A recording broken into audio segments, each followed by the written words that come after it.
impactful. Yeah. And a lot of the bad guys are smart, so that's what we have to remember. The bad guys are always very smart, they're very powerful, so it's up to us to try to keep up with them.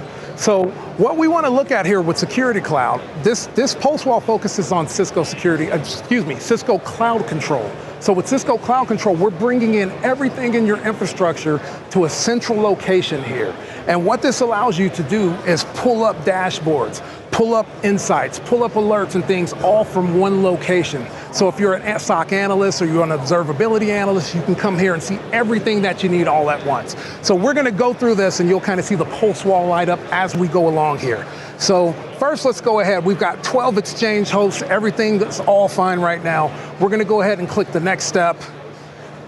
And the first alert here, you'll see that your Cisco Next Gen Firewall just sent some information down to Splunk Enterprise Security. That's important because enterprise security is aware of everything during each step of the packet flow. All right. And there's a reason for doing that, so that because packets change as they get to each step. Different information is written into the packet as it flows. Splunk Enterprise Security has to be aware of that. Common issue, right, before, which is how do you stitch those things together? Because in the normal operations, someone like you is looking at logs, yes, rows of information and trying to say, okay, hopefully timestamps are at least correct. But then it just gets more complex from there. You guys are doing this on our behalf. We're doing it automatically. I love that. And we're using cloud control to do that with AI Campus and the machine data lake to provide that analyst engine. Love that. And Splunk Enterprise Security sits right here and gathers all that information as well. So here we're basing it off server-side request forgery. Just to kind of brief you on that, every website is based off HTML, but all the back-end communication is usually done through API endpoint. You can go in, as you're hacking, you can go in and manipulate the HTML to send something to the back end that it may not understand and leak data, and then you can bypass things. So that is what we're doing here, is we're working with the SSRF attack. So let's click the next step, and you see that flow here. We're going to the load balancer. The load balancer then sends that information directly to Splunk Enterprise Security, because again, we have to be in the loop throughout the process. Data changes. Each step, there's now a different outcome. But that's a common thing too, because you being a white hat hacker yourself, I believe, if I may say. Yes. But just, because it's research, somewhat, right? Yeah. But well, and some of it though is understanding how someone thinks is important, understanding how to anticipate what's happening. Yes. And you guys have been really embedding that intelligence in here to be able to flush that out.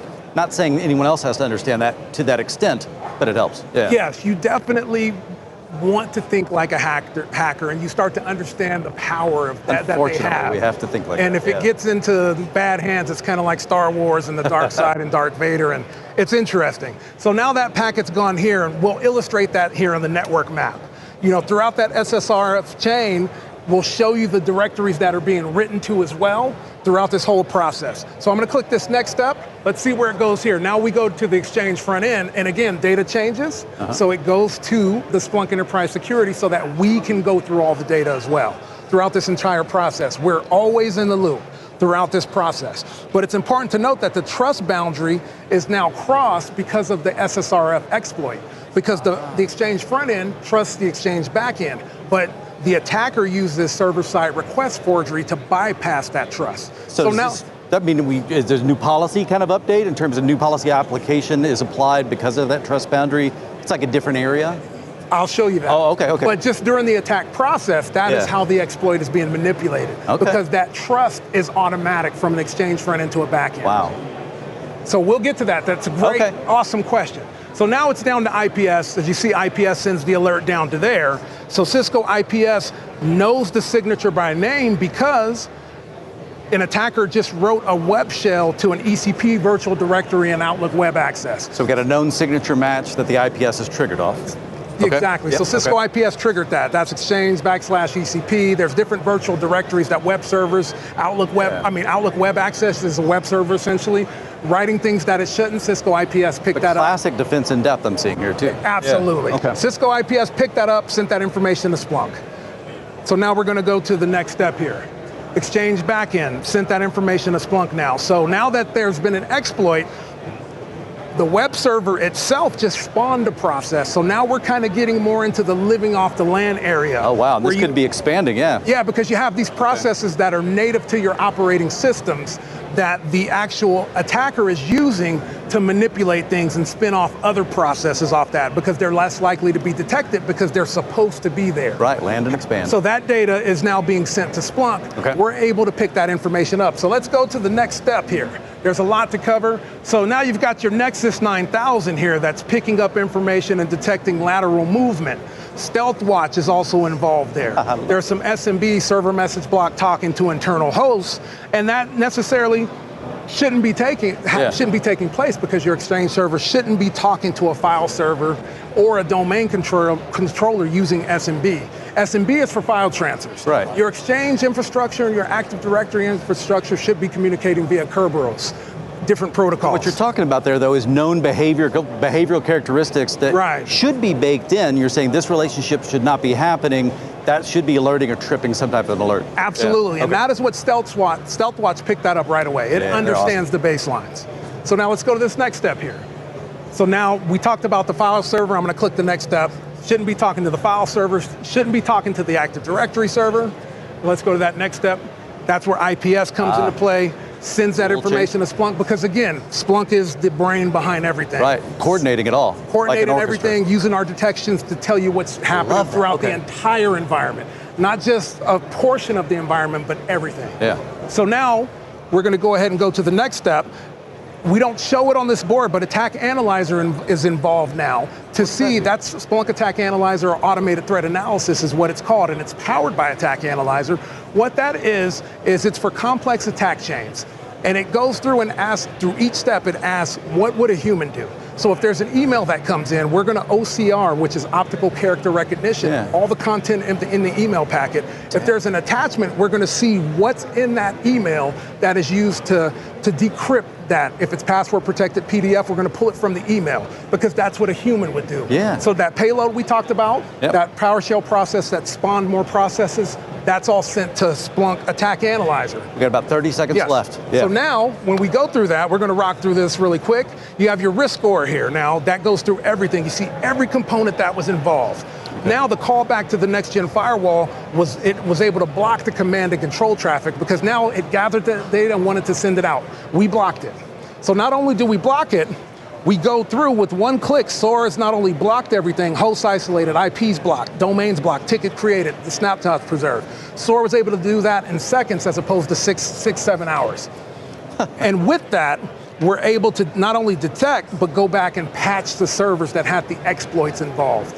And then what's really cool on top of that is going back here and recommending different rules on different things such as enterprise security, secure IPS, secure endpoint. And that's exactly where we start getting the feedback that we need in human language. And I hate to cut you off. Yes. I get excited. I'm excited with you. It's these people that always want us to finish up and hit a timeline or something. But one thing I want to point out, this is not an exotic attack. This is pretty normal stuff. Yes. Yeah. It's a lot of, but they are very complex in nature because no one understands. Because it's a multi-turn and it's a system-wide issue. I just love the way you expressed it. Yes.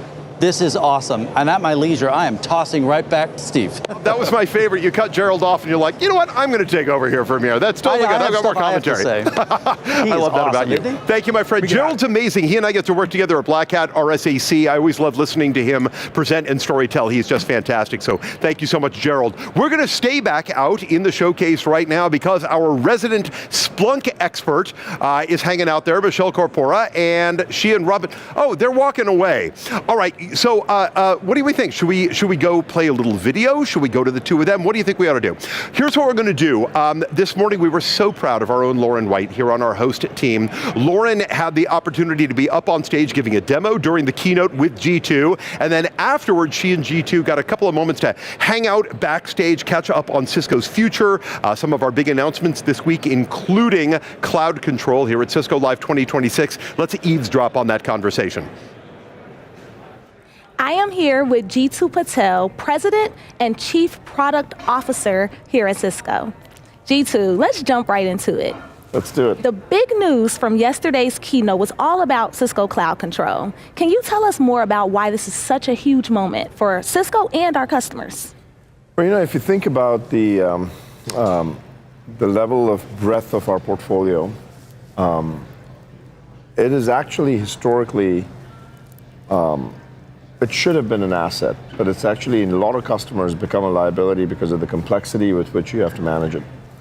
And so Cisco Cloud Control was designed to solve exactly that problem, which is, can we make sure that we can have completely reimagined operations of infrastructure and ensure that you've got a tremendous amount of simplicity injected into the system without losing the sophistication. And Cloud Control is one unified place where you can manage any of the products that people know and love.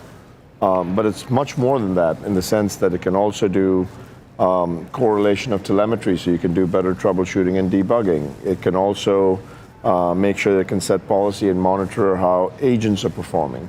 And so we showed during the course of the event, every single demo that we showed actually started from Cloud Control. And it's a remarkable transformation for any company to have made this, let alone having made it within less than a year. So I'm super excited, and I think I'm really proud of the team and all of you folks for what you've been able to do. Amazing, amazing. There's some other incredible things that have come out over yesterday's keynote and the other demos and such. What are you most excited about from those different innovations? I think the most exciting thing for me is the culture of just being AI forward and not just constantly pushing the boundaries. And I think Cisco is a very different company today than what it used to be. We have got a refreshed lineup of hardware in campus and branch, and we've got innovation that's happening in the chip level, and we've got innovation in the data center, and we've got amazing stuff happening in Splunk, and we've got some great acquisitions that have happened, and we've integrated those acquisitions really well. So the compounding effect of all of this is that there's momentum, tempo, and a spring in the step in every employee. And I never try to look at what the stock price is as a proxy for how you're doing, but the reality is the market is feeling the momentum. And it's undeniable at this point in time that Cisco is a different kind of company, and it's an essential company for this next era. It's foundational, where without Cisco, you don't really have the ability to go out and network the entire world in the way that it needs to be networked. Because in AI right now, inferencing is going to be, these agents, they're going to start working for everyone. You're going to have trillions and trillions of these agents.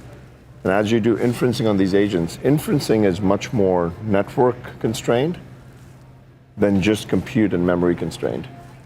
And so I think the world needs to have very efficient networking that's, high performance, low latency, power, kind of energy efficient. And Cisco is at the center of it all. And just speaking on that thread, right? A couple of years ago, you said Cisco would be unrecognizable in 2 years, and clearly we have been delivering on that promise. What areas of the transformation stand out the most to you? I think the biggest areas are, we are as much of a silicon company as we are a hardware and systems company, as we are a software company, as we are a platform company. That's a big area that, we've got the full stack. And what we do have is not just the full stack that's disjointed. We've got a fully vertically integrated platform that's a co-designed full stack. That's a very important thing. That's number one. Number two is, we have truly built a platform where the marginal cost of ingestion of new technologies is going to go down for customers, where the amount of effort it takes that they expend to getting a new technology from Cisco into their environment once they already have Cisco will go down precipitously. And every single new thing they buy will actually have a compounding effect, where every single thing that they bought from us will benefit from every new thing that they buy from us. And that's truly, it creates a snowball effect within an organization. And so those are two things. And basically, this notion of being able to, in a very easy way, manage a very complex infrastructure. Like yesterday, we demoed with one click, you can take a data center fabric and a campus branch fabric, what they call EVPN VXLAN, and configure it within a single click. And that's just something that would have taken months and months to do. And we are now able to do that because of things like cloud control, because you're able to have multiple pieces of infrastructure that can be managed under one umbrella. I am truly inspired and so proud to be a Cisconian. I think there's never been a better time. Well, thank you for doing what you do. Thank you. Thank and you did a great much. job on stage on the demo. Thank you so much, G2. Yeah. Thank you for your time. It's been such an honor. Thank you.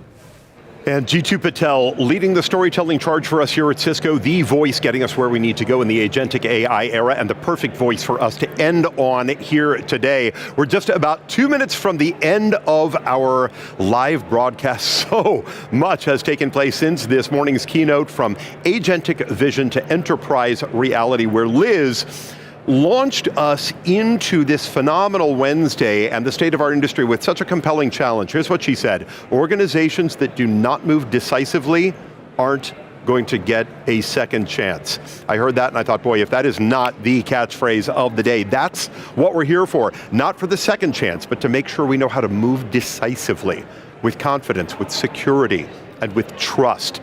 That is what this entire event is here for. That is what you are here for and a part of Cisco for. The network is the foundation. Cisco is powering the agentic AI era.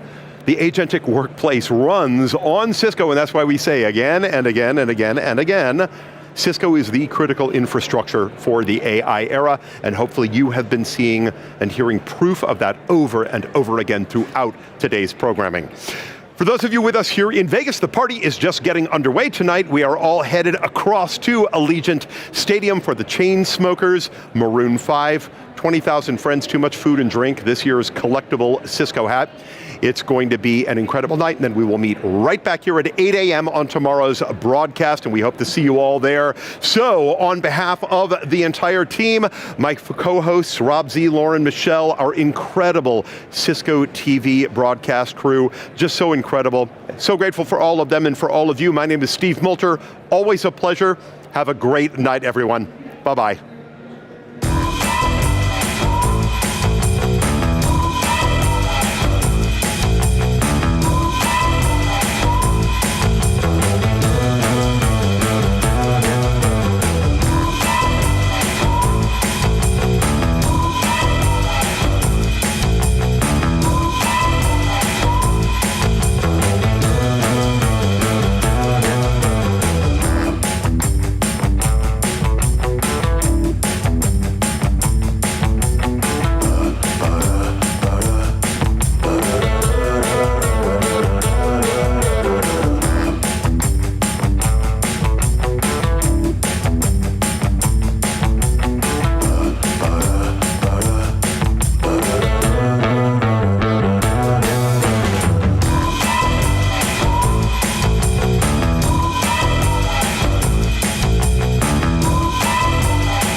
All right, and a very good day and a good Wednesday morning to all of you from Las Vegas, where we are streaming live directly into your home, your office, your car, wherever you happen to be watching the broadcast from the Mandalay Bay here at your Cisco Live 2026. We have been having such a phenomenal week. It is great to have you all with us here on the live stream. My name is Steve Moulter. In just a moment, I will bring in our other hosts, 3 of them, because one of them, we've got a special treat on Lauren White. We'll talk about that in just a couple of minutes. We are about 31 and a half minutes out from our keynote, kicking off this morning at local time, 8:34 a.m., slightly behind schedule, but it's only because we're building up the intensity and building up the expectation. We're going to look at how we turn agentic vision into enterprise reality. We've got Executive VP and Chief Customer Experience Officer Liz Centoni on deck with us here, along with amazing Jeetu Patel, our President and Chief Product Officer. They've got so much great content.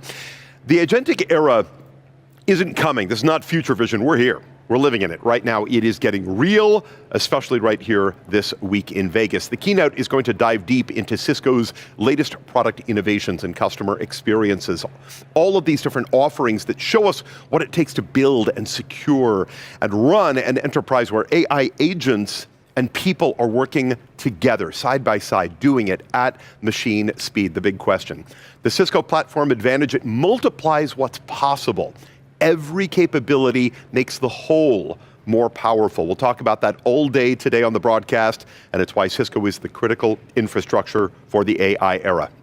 As always, we love having you with us here on the broadcast. Please keep reaching out to us throughout the day, throughout the keynotes, the center stage sessions, all of the great behind-the-scenes interviews with engineers and experts who make it possible. Just remember to keep using hashtag Cisco Live on every one of those social posts, so our social team out in the WAS here knows exactly that you're out there and knows how to respond to you.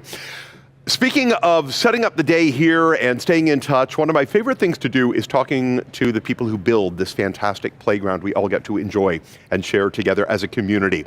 Heather Henderson, Laura Simmons, they have got this just great energy and passion and great friendship and an incredible team that supports this event and puts all the pieces together. Let's hear from them and set the day up for us right now.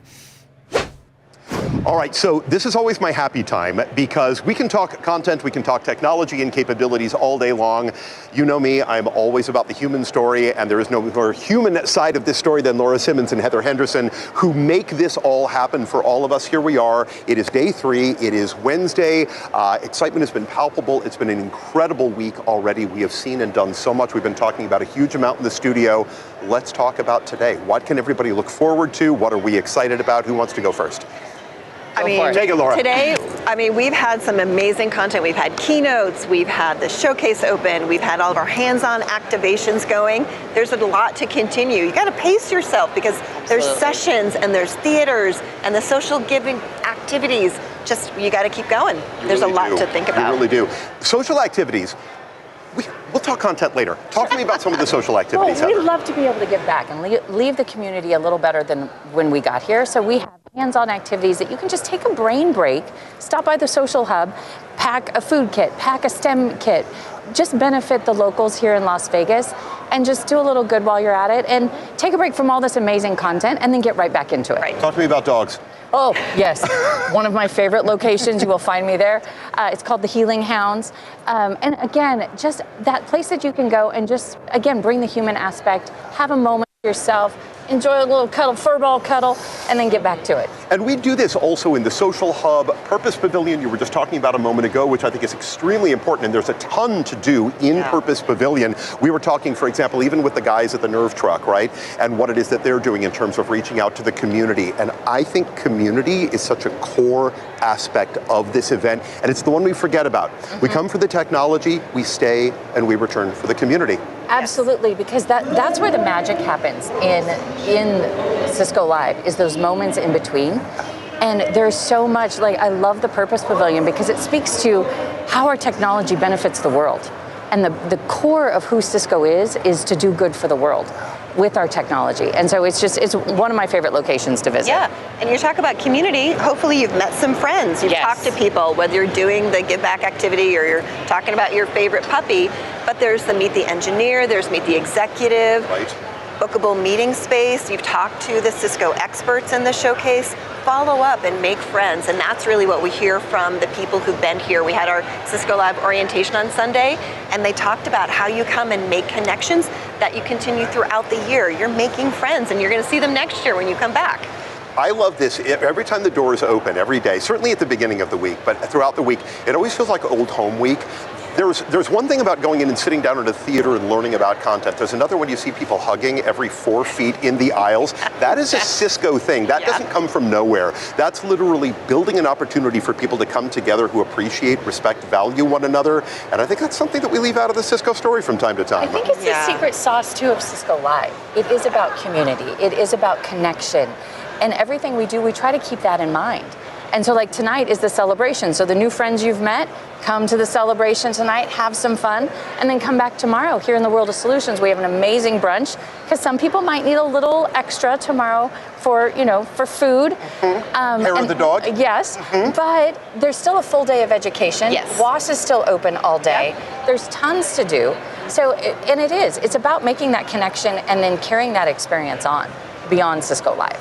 For the people who are streaming in, who aren't able to be with us in person, give us just a little bit more about tonight, and then I want to go back to Laura for a bit more on the technical. Tonight, what is happening tonight? Tonight is so fun. We'll be at Allegiant Stadium, which is a ginormous, beautiful venue. It's one of the newest in the country, and it's fun to be able to be in there as our intimate small group, but you don't often get to be in a major league NFL stadium with a smaller group of people, so you get to explore the entire space.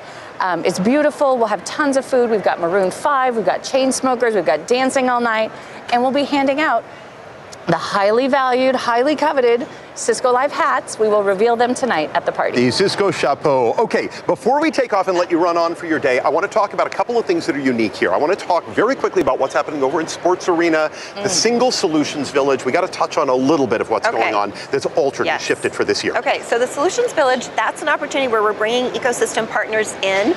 They're maybe new to the event. We have sessions where you go a little bit deeper into the partner solutions and hear about collaboration and networking and security. The Sports Zone is just a fun activation. Again, the brain break, the community. Learn about what Cisco's doing for LA28. We're a major sponsor. I am so glad you brought up LA28. Give us, and let's make that the last thing. Let's talk LA28. Well, LA28, they are here this year to share what we're doing in partnership with LA28 and demonstrating how Cisco is going to be powering the LA Games. They're right here in our neck of the woods. So we're very excited, and I expect that you'll see more about LA28 as we progress over the next years. I think so. My friends, thank you. I always just love these opportunities that we get to connect with one another. Congratulations. Go have an incredible day, and let's talk again. We can find time. Yes? We will. Laura, Heather, thank you guys. Thanks, everybody. Oh, just adore Heather Henderson, Laura Simmons. They are so brilliant and, again, so passionate about what they do and about building out this phenomenal event. I always think of it as a big sandbox, and then they invite this entire global community of the Cisco ecosystem into play in that sandbox with them and for them. And it's a gift to be here, and we really do love it so much. All right, speaking of gifts, it is time that I bring in my co-hosts here on the broadcast, because they're just spectacular people who I love working with. We are missing one of them, and I'm just going to go ahead and let you know right up front that Lauren White cannot be with us on the opening segment, because Lauren is going to be giving a demo on stage with G2 during the upcoming keynote, so she has the best excuse in the world not to be here on the broadcast with us. But we adore her, we miss her, and we will have her back throughout the rest of the day. But meanwhile, I'm looking out into my monitor, and there in the center of the keynote space, the incredible Z and Michelle. Good morning, my friends. Hello, hello, hello. Good morning, Steve. I tell you, good morning, everyone. We're super excited. I tell you, the energy in this space is phenomenal. I tell you, the momentum is just increasing. Would you agree, Michelle? Absolutely. Z, it is a pleasure to be here with you guys in this keynote for day 2. Day 1, Z and I were both in the broadcast studio and World of Solutions. It's a pleasure to be here. The energy is building. There's so much to do. Take a look at some of the fun games that's around here, as well as those demo stages. This is where we can get particularly excited. Like Steve said, Lauren White, our fellow co-host, she will be on stage with G2 giving a hands-on demo to folks. So we are just incredibly excited to see this come to life, see our good friend out there absolutely crushing it, and chat with a bunch of people around here right now. Absolutely, absolutely. And the keynote that's coming up, I tell you, they're going to be talking about some amazing things coming up. I tell you, we are ready. I am ready. Michelle's ready. I think Rob is ready. Steve, over to you. Thank you, my spectacular friends. You are it's good, I can speak, it's Wednesday morning. Our eyes and ears out there in the keynote space. So keep bringing us those stories and walking us around and enjoying that energy, and I'm glad that you guys are able to be there. Z was in studio with me yesterday morning. Michelle was out in the WAS, so they didn't get that full-on keynote experience like Rob did, but now we're going to swap that up. They get keynote, and there is my dear buddy, long-term co-host, compadre, dear friend and treasured companion, Rob Boyd. Hey, good morning, pal. It sounded like you had like rented lips there for a moment. I did. Some of those words out. That's all right. You have to use Mr. Tongue, Mr. Lips, and Mr. Teeth. You put them all together, and all of a sudden, poof, you can speak like a human being. Well, I know you get this from the studio already, but going from keynote yesterday to World of Solutions before it opens, I feel like the contrast in energies might be a little bit different right now with them there. This feels more like anticipatory energy, because the show floor is not opened up yet, which is fantastic because I can walk around here, no one's asking me questions, no one's trying to present me with something. I can go around here, I can make up all my own details, and no one's here to correct me, which is kind of fun, and I believe we're gonna get to do some of that here in a little bit. But Steve, yeah, this is good, this is fun. We're in the right place, middle of the show, so to speak. I like it, I like it. Thank you, buddy. We're gonna keep coming back out to you and going back out to Michelle and Z in the keynote space. Right now, though, I got we're going back out to Keynote. Sorry, back out to Keynote. This is the beauty of live television. Let's head back out front.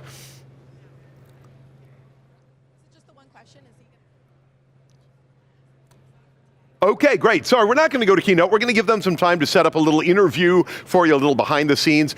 Yesterday, as I was about to say, I got a chance to catch up with one of my favorite people here at Cisco. One of the great energies, my favorite North Bundesrhein devotee, Oliver Tuzik, was with us, Executive VP of Global Sales, Chief Sales Officer for us here at Cisco. I always love hanging out with Oliver. We're going to roll a quick video of that interview so you can see what we talked about. All right, am I the luckiest guy in the world? I get to hang out here with Oliver Tuzik, the man who absolutely needs no introduction, because to me, you are one of the emotional heartbeats of the brand. Every time you and I get an opportunity to talk, what I love about you is you always bring in the personal side of the story. We can talk tech all day long, but I love to talk on the personal side. First up, how are you? Doing amazingly great, because this is Cisco Lifetime, so hey, It's the best place, meeting thousands of people, the energy, love it. You do love this energy all the time. All right, here's where I want to kind of start with you, because you and I get an opportunity to do this at every Cisco Live. Evolution. How does this event evolve, and how do we keep making it something new, something engaging that gets more and more people not only wanting to be a part of the event, but also part of the community? Because I feel the Cisco community is shifting right now, right? Yeah, but I think there's a combination of two things. That we stick to something that started 20 years ago, and that's a community. The people meet their old friends, they meet new friends, and we need to keep this. But what is evolving is kind of the speed. Everything is getting faster these days, and it's kind of the innovation, and especially co-innovation. When you just look around, you see all the partners. And it's fun that this old thing, because we're doing the partner stuff for a long time, as you know, but it's really paying back at this time, because the co-innovation we're driving, especially in this time of disruption, has never been better. So that's what I love here, to see the innovation, the power. Amazing. Talk to me also about how we need to move quickly, right? This is a very, very fast-moving target. As we all move along the AI journey, we don't know where it's going to take each individual organization. We need to stay at speed, we need to stay scalable, we need to work at machine speed. How do we also maintain that security that people need that gets them excited to do it instead of afraid of doing it? Yeah, it's no longer only about speed, it's about how we scale with speed and in a secure manner. Amen. And it's kind of like the moment made for us. And you might remember, we were talking about secure networking starting already last year. We're thinking about how we can make every piece of our solution secure. And that's what's paying off, and that's what customers telling us. We just, not only here at the Cisco Live, but wherever we meet customers right now, they talk about help us to scale in a secure manner, and help us to manage the disruption. And by the way, we're talking every year about disruption, but every year there's something new. And that's what makes us so strong, and that's why I love this event here, because we get all the smart people together finding the answer to all the questions. And that's what I was talking a few minutes ago about what is actually taking place in the showcase. Every year we say, come in, visit the showcase, 100+ demos waiting for you, but it's the individuals, it's the experts in IT, it's the SMEs, it's the directors, it's the managers, it's the people who are working one-on-one with all of our partners to say, okay, how do we give you not just the visibility, the observability, the network platform structure that you're looking for, but how do we make sure that you are protected at every step and that you feel confident in your next investment in creating that full platform, that platform advantage of Cisco. How do you talk about platform advantage when you're here? Your platform starts at the end with a customer demand, because everything we do starts with a customer demand. And customers are telling us it's too complex. Technology is moving so fast, but we want to get the advantage of the platform, that the effort with every product, with every piece we add, is coming down. And especially in these days, what is happening right now? On top of all the stuff they needed to do last year, they now need to embrace AI, build up secure AI infrastructure, manage tokens and all of this one, and that's not enough. Mythos recently just added another level. So what they are looking for is somebody to help them to manage daily operations in a more simplified way, and the platform game is really what they need. And that's why they love cloud control, all the new things we're bringing together. And that's not something we started last week. We're announcing platforms, even you remember at Cisco Live Amsterdam 2 years ago. We're talking about making it more integrated, making it easier to digest.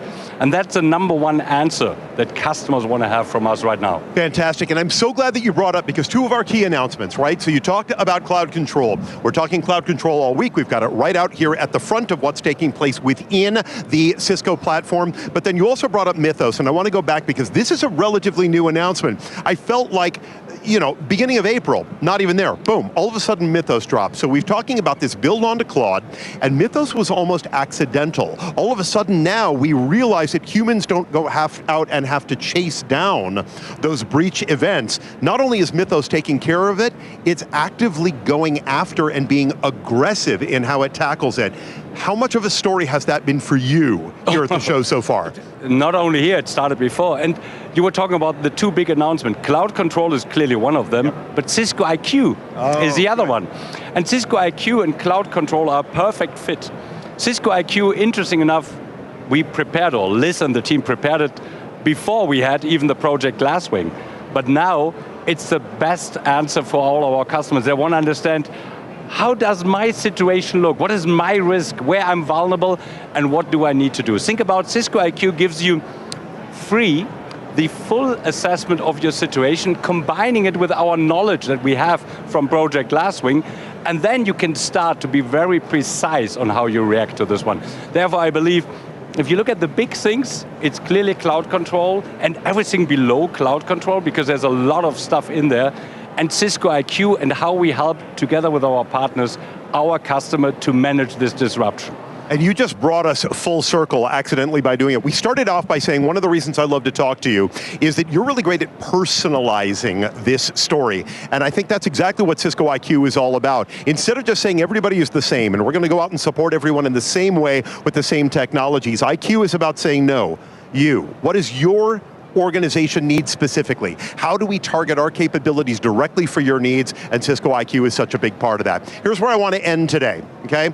And I always end this with you every time we talk together. What are you personally most excited about here for the week? Yes, it's the technology. Yes, it's about the people, but every event is a unique event. What is the Oliver Tuzik take on this one? That's a good question. I should have been prepared for this one. I wanted to catch you off guard. It's more fun I believe what is special, it feels like the perfect moment. Everything coming together. It was funny, Chuck was asked recently when he was investing in silicon 10 years ago if he was preparing for this moment. Liz was asked if she was when she was developing Cisco IQ, was she preparing for what is happening right now? To be honest, no, but things are coming perfectly together. Right now, we are in a perfect position to help our customers, together with our partners, to manage all the challenges that we see right now, and by the way, also the next challenge that are upcoming. So Cisco Live, for me this time, is where everything came together, like we perfectly planned for the last 10 years, And I want to be honest, we didn't. And we didn't. It's what happens when you put a bunch of brilliant people together in a room who genuinely care about the marketplace, who are doing it in service of other people instead of just building products to sell. Anybody can build a product and sell a product. You have to genuinely care about the people you work with, and I'm glad that you brought Silicon One into that as well, because it's been a big part of the story. It's a lot of what you're seeing publicly as we talk about how Cisco is trading out there on the market, beating Wall Street expectations. Silicon One is a big part of it. My friend, it is always such a pleasure to be with you. Congratulations on another amazing event. Please come and talk to me as much as you can. I'm just going to keep waving at you throughout the week. As long as you invite me, I will be here. It's a promise, my dear friend. Thanks a lot. Thank you. Thanks, everybody. This is great. Thanks. There you go. It's all coming together. I just love talking with Oliver. He is just so embedded, so impassioned about what it is that we do, and he also brings it to such a great human level in terms of talking about what it is that we've accomplished and how we've gotten to the point that we're getting to. So bravo, Oliver. And thank you for the time yesterday. Looking at my clock, we're about 12 and a half minutes out from go time. Down at the keynote, Liz and G2 on deck right now, revving up for a value-driven kickoff to our Wednesday here at Cisco Live. I want to go back out to the keynote space where Z and Michelle have picked up a special guest. You found Billy, didn't you? We did find Billy. Thank you, Steve. We are getting closer and closer to keynote. We have a special guest for you. Billy, my new friend, introduce yourselves to everybody. Thank you, I appreciate it. Billy Hackinson. I have the privilege of being part of our Cisco marketing organization, looking after strategy and operations. We're the team that helps put this on, so thanks for being here with us today. Billy, you've put on an excellent event. I can't wait for day 2 keynote. I can't wait for Maroon 5, the Chainsmokers, all the fun things that are coming today. Yeah. Let's talk about yesterday real quick.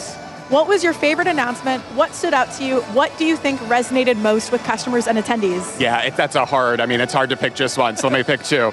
I think first, having Chuck talk about Cisco IQ, right, and all the work Liz is doing with our customer success organization is absolutely exceptional, right? And I know that GA is on its way, and so the ability for our customers to have that professional services, really agentic-led, what we're seeing around the corner, the ability to have those anonymized reports and get that ability to do that assessment is really awesome.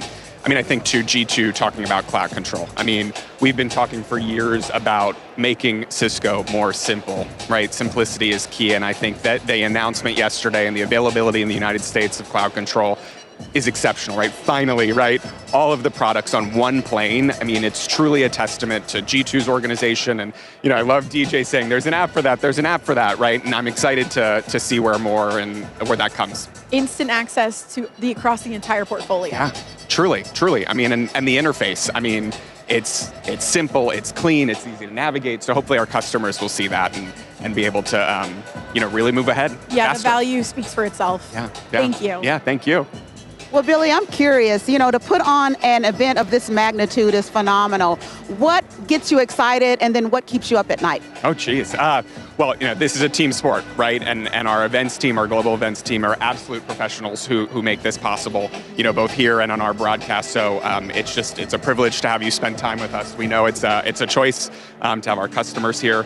I think what keeps me up at night is it's always, the show is live, right? It's a live production, and I sleep when we're done, right? And we're finally finished. But I think today we're super excited and looking forward to, Liz is again going to double click on IQ and all the exceptional work that's going on there and the demos. I'm really excited to see the demos today. But this is a team sport, and we're so happy, you're all with us, and it's bring this all together to make Cisco come to life, especially this year. There's so much wonderful things happening. Oh my goodness. You know what? If you would just speak to our live stream audience, give them a call to action for those who are not here. What would you tell them about being here on next year? Oh my gosh, be here next year. We're back in Las Vegas. I know they're going to release the dates, I think, at the end of the keynote, but it's around this time again. Don't miss the ability to convene with your peers, right? Convene with our technological leaders. I think that ability to have that time and space, and of course our partners, our sponsors who make this all possible, really that ecosystem. And I think next year we're going to see just that continuation of the platform story and truly how that comes to life, especially in a world that's changing.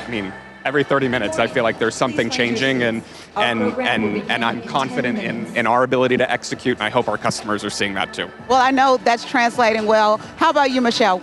Oh, I think it's the community that comes to life, getting everybody's individual stories of how Cisco Live has impacted them, not only having a fun time here, but what they can take back to their organization and at scale. Everybody has a really unique, interesting, and truly great story. Yeah. I love it. I love it. Michelle wrapped it up and said it well. You know, this is where our innovation comes to life, and we're so glad to be bringing this to you. Steve, we're going back to you over in the studio. You are coming back to me. Thank you, Z. Thank you, Michelle. And thanks again to Billy. And he really put the button on. It takes a village. It takes an incredible, incredible group of people, not only to build out the event, but to come in and attend the event. And for all of you streaming in on the event, we are all in this together. Man, that keynote space just looks beautiful and dynamic. We are, according to my clock, 8 minutes out from Liz and G2 taking that big stage. Before we do that, we'll go back out to Keynote in a moment, but we're going to go back into Woz, where Rob is getting into trouble, I think, something like that. Yeah, oh, there he is Steve. now. Put that back. What's going on? Don't touch the grids. I wasn't touching anything. No, Don't of course you you dare weren't. say a word. Oh my gosh. If they only knew. This is the benefit of being on the show floor before it opens. Again, you can kind of see what the modularity is all about. I've only got a couple of minutes here, but I wanted to start in the AI-ready data center, obviously a key pillar within the whole platform concept in which you're hearing all about this week. But I think it's helpful to remember, and we've mentioned this on the fly a couple of times, AI networking is so different than networking as we've always known it, but at the same time, a lot of the things that Cisco's been developing over time are amazingly well suited and have been adapted very well, such as UCS, which we think of UCS as being part of servers and that world that may not be much about networking, but these are really best to be thought of as machines for AI these days. These things are purpose-built, working tightly with NVIDIA to get secure AI factory composable UCX series, so you can literally reconfigure hardware so that you can take advantage of either the inferencing phase or a training phase or whatever it is your specific organization needs. And then one nod, we haven't talked a bunch about this week, is the Cisco Unified Edge. This had been announced previously, but when you think about it, where does this live? We see it in the data center area, but this is, at the end of the day, this is a networking device at the end, but it's certainly doing some data center functions because that's what AI requires, processing at the edge where the work is actually happening.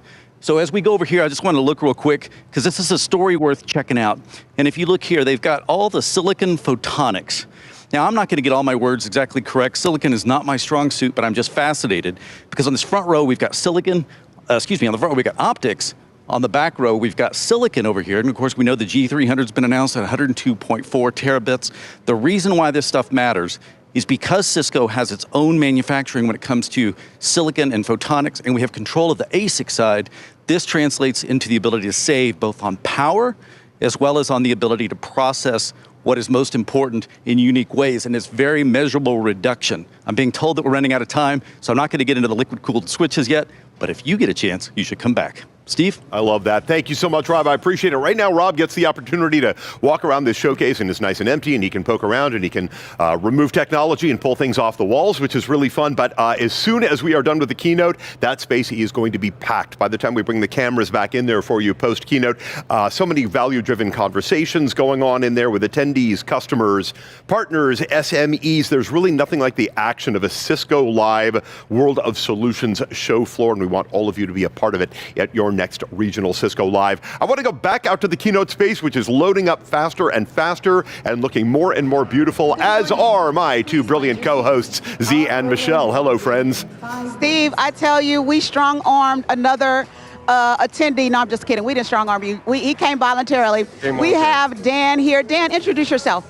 I'm Dan Green. I work for an organization out of Canada, WSP. Having a great time here. Well, Dan, you know, you came embellished. We love all of the embellishments to your badge. Tell us about how many times have you been with Cisco Live? Oh, it's been, 6 or 7 times? I can't remember. I lose count. Oh, my goodness. Yeah. What keeps bringing you back year after year? Year to year, a lot of times it's we're doing the Whisper Suites, the Meet the Engineers, all the sessions. It's been really great. There's a lot of opportunity to learn a lot of good things, how to help our organization, how to make it stronger, how to bring, the value to the business that we can, really drive those IT initiatives and really help them out so the business can succeed. Oh, I tell you, and you've been watching the screens because I tell you, you're at Cisco. We're doing Cisco Spirit Day. You see, Dan has got his spirit on, he's got his hat on, he's got his t-shirt on. I tell you, you are right in line. Michelle? Dan, I got to ask, what are you most excited for today?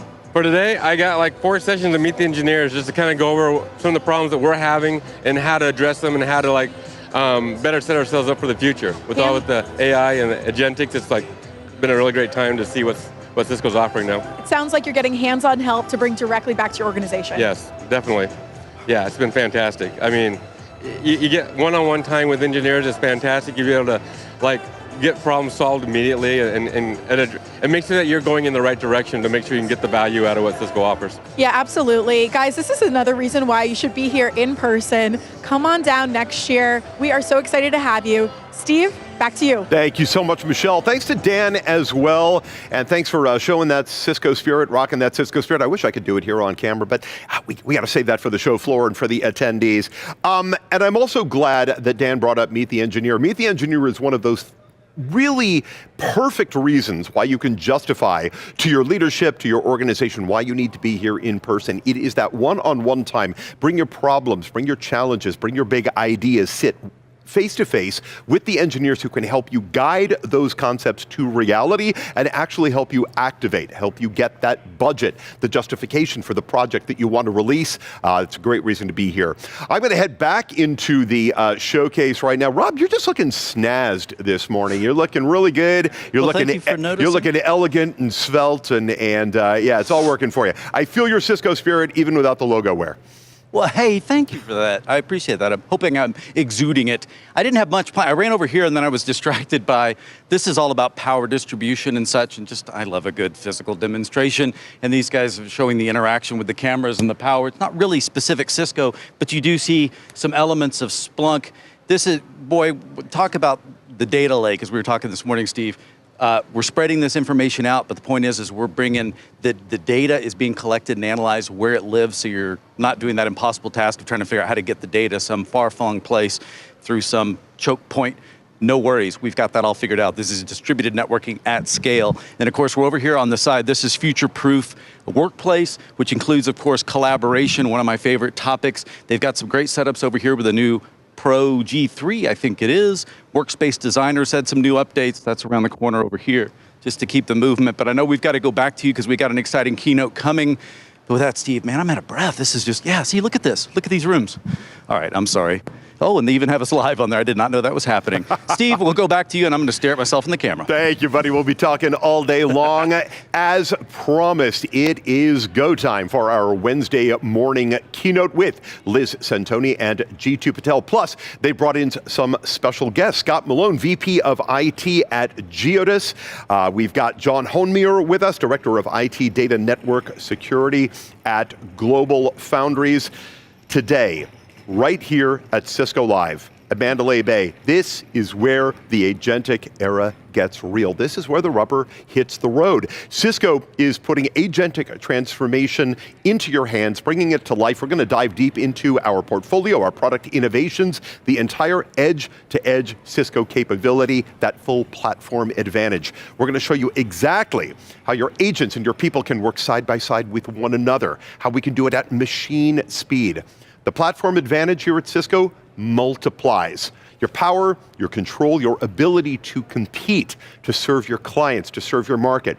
At Cisco, every one of your investments builds on every other investment, makes your entire organization and your entire team more powerful, and we're about to hear that story. We are so glad to have you with us here on the screen. We're about to head out to Liz and to G2. Remember, if you like what you hear, add a comment on social media, whichever platform you prefer. Make sure you include hashtag Cisco Live so we see that comment and we can share it out across the entire Cisco ecosystem. Our people in the social hub are waiting for it, and away we go. Please welcome Executive Vice President and Chief Customer Experience Officer, Liz Santoni.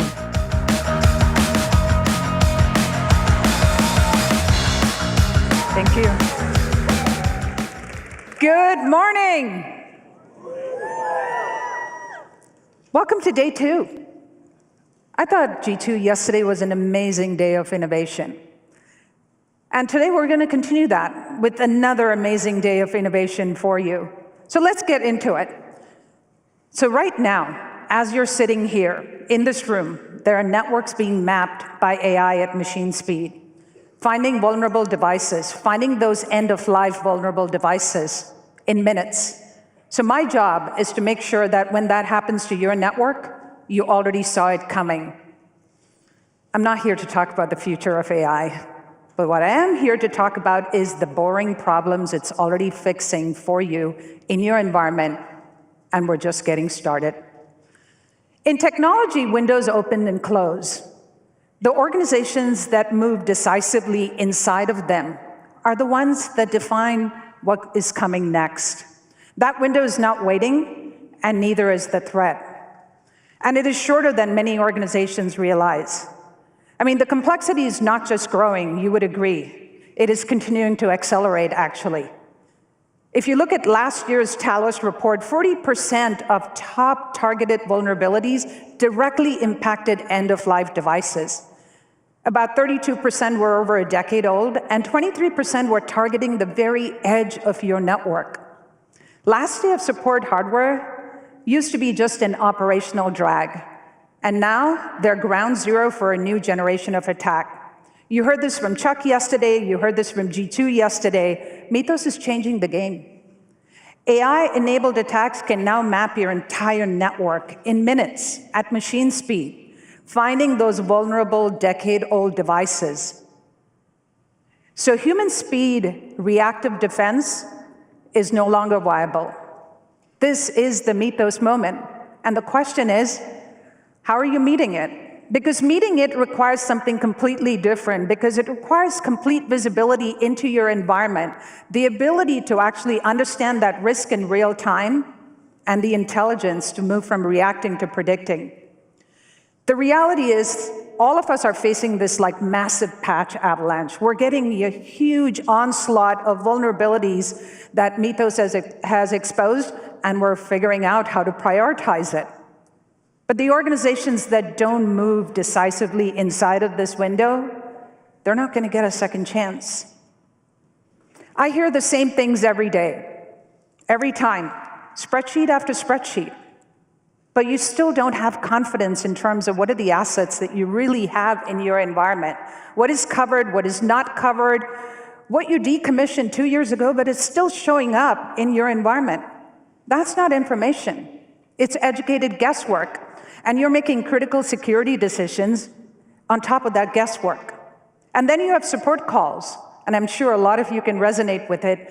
You're spending the first 35 to 40 minutes before a single line of troubleshooting is done on just collecting basic data. It's show tag, log files, uploading, waiting. You're explaining your environment to an engineer, and you're thinking, this engineer should have known my context already. And now that the threat is moving at machine speed, that 35 to 40 minutes is no longer a time that any of us can actually afford. That friction, the spreadsheets, the guesswork, the time lost before a single line of troubleshooting is done, that is what Cisco IQ was built to eliminate. Here's the honest version of what's been happening. We're asking humans, or we have been asking humans, to do something machines should have been doing for years. That's not a human's job. And now we have a better option, and the era of guesswork is over. The foundation to meet that is already in place. That is Cisco IQ. We went GA over 5 weeks ago, and as of this morning, we have 2,036 customers already onboarded. Last week, Dev, who's our chief legal officer, asked me, and I said, we'll get about 800 maybe, something like that. Amazing work by a lot of teams. A special shout out to the CX teams.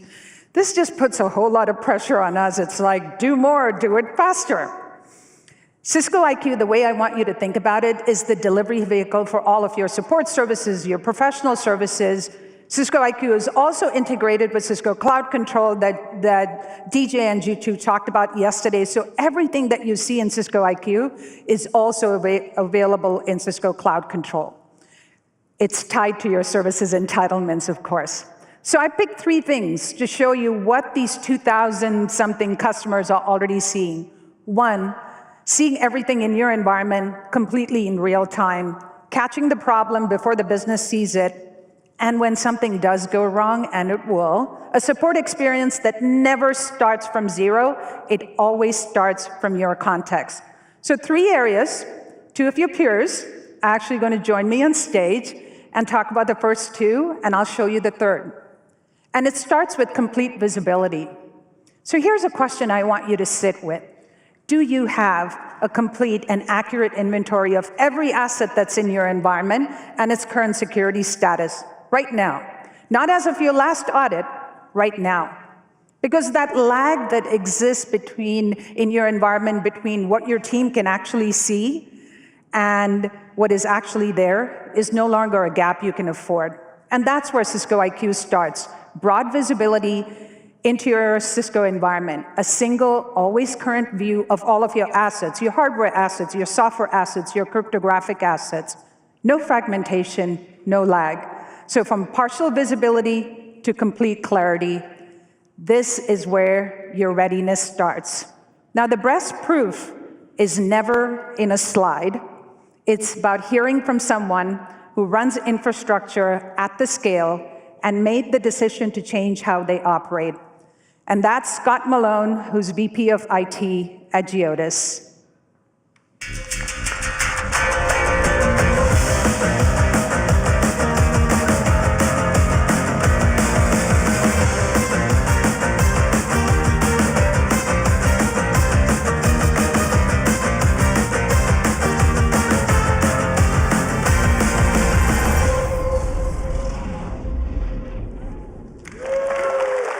Hello, hello. Welcome, Scott. Thank you. The floor is yours. So at Geodis, we offer end-to-end supply chain solutions, including freight forwarding, contract logistics, distribution express, delivery, and road transport. We experience intense competitive pressures that demand operational excellence at every level. And in order to stay competitive, we need to operate within thin margins. The network is the backbone of Geodis supply chain. And the stakes are very real. 30 minutes of unplanned downtime can cost hundreds of thousands of dollars in lost throughput, SLA penalties, and recovery labor. Downtime that delays a shipment does not just affect us, it affects our customers' reputation with their customers. Uptime is not a metric, it's a promise. That's a bold promise, so I'd love to hear how you're delivering that bold promise with IQ. Yeah, absolutely. What that means is it's maintaining a hardened, patched, and audit-ready infrastructure across a global footprint, proactively tracking hardware health, EOL status, and refresh cycles at scale, knowing exactly what equipment exists, where it exists, and what condition it is in at all times. And with Mythos, all of these issues are coming into sharp focus. My board and leadership team are asking, how are we protected? How are we identifying and managing the vulnerabilities Mythos has exposed?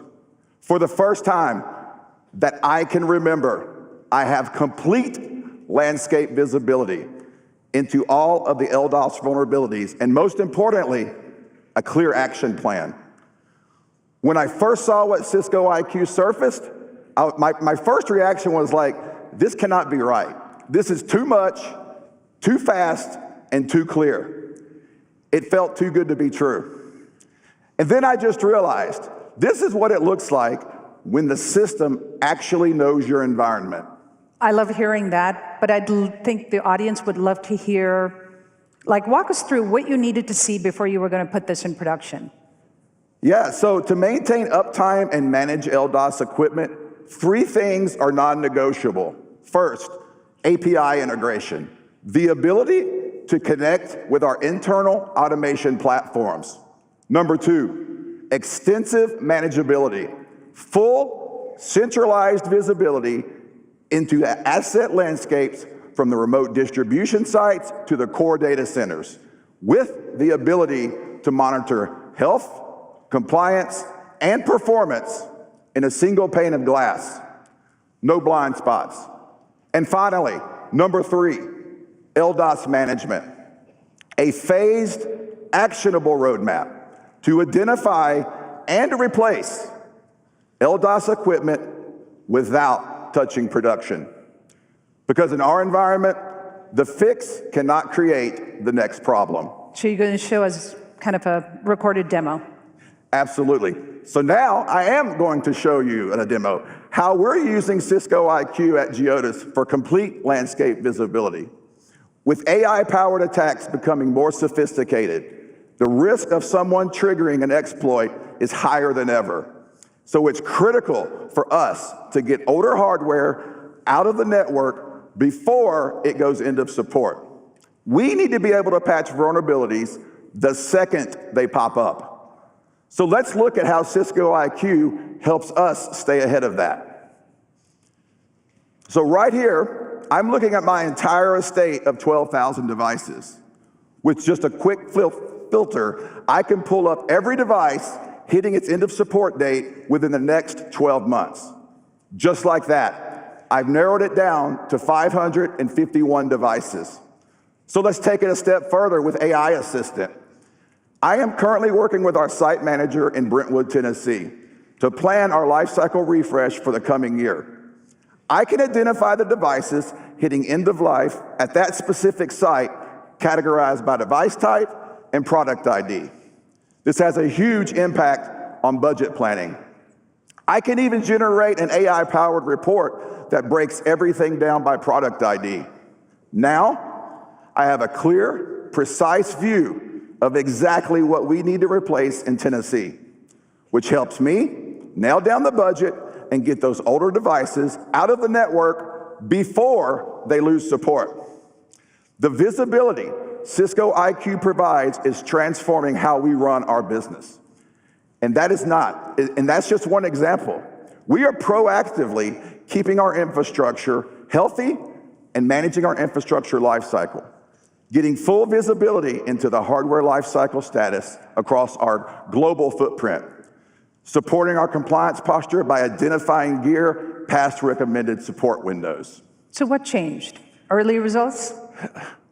Remarkable, exciting and remarkable. You know, the faster, clearer insight into full device population and across all of our lifecycle metrics and across all Geodis locations. And this is just the beginning.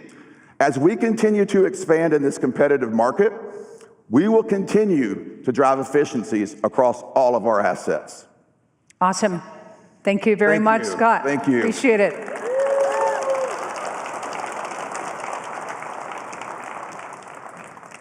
Thank you, Scott. Too good to be true. I actually like hearing that every time a customer sees Cisco IQ for the first time. But here's what I would say. Complete visibility is good. It's not enough. The hardest part is connecting what you see before something breaks. You know, think about the last outage that your team dealt with. Not the one that had no warning, the one that in hindsight had every warning. There was a trail, there were multiple trails. It's just that nobody connected them in time. There are 3 scenarios I hear about constantly. The first one is around expired certificates. I'm sure a lot of you have already faced it. The certificate was in the system, the expiry date was known. Nobody just flagged it as urgent until the application went down. The second one is misconfigurations. A change went in weeks ago, everything looked fine. And then under a specific load condition, that misconfiguration became the outage. The trail was there from the moment that change went in. The third one is known and fixed bugs, which we deal with every day. The fix was there, the advisory was published, the affected devices were in the environment, but between everything people have to do, a ton of patches, the demands of the day, it just never made it to the top of the list until that bug caused the outage. Trails that nobody connected before it was too late. Cisco IQ connects those trails before the outage, not after. And to show you what that looks like when the stakes are absolute, when there are 0 maintenance window and downtime is not an option, we have John Honemeyer, who's Director of Data Network Security at Global Foundries.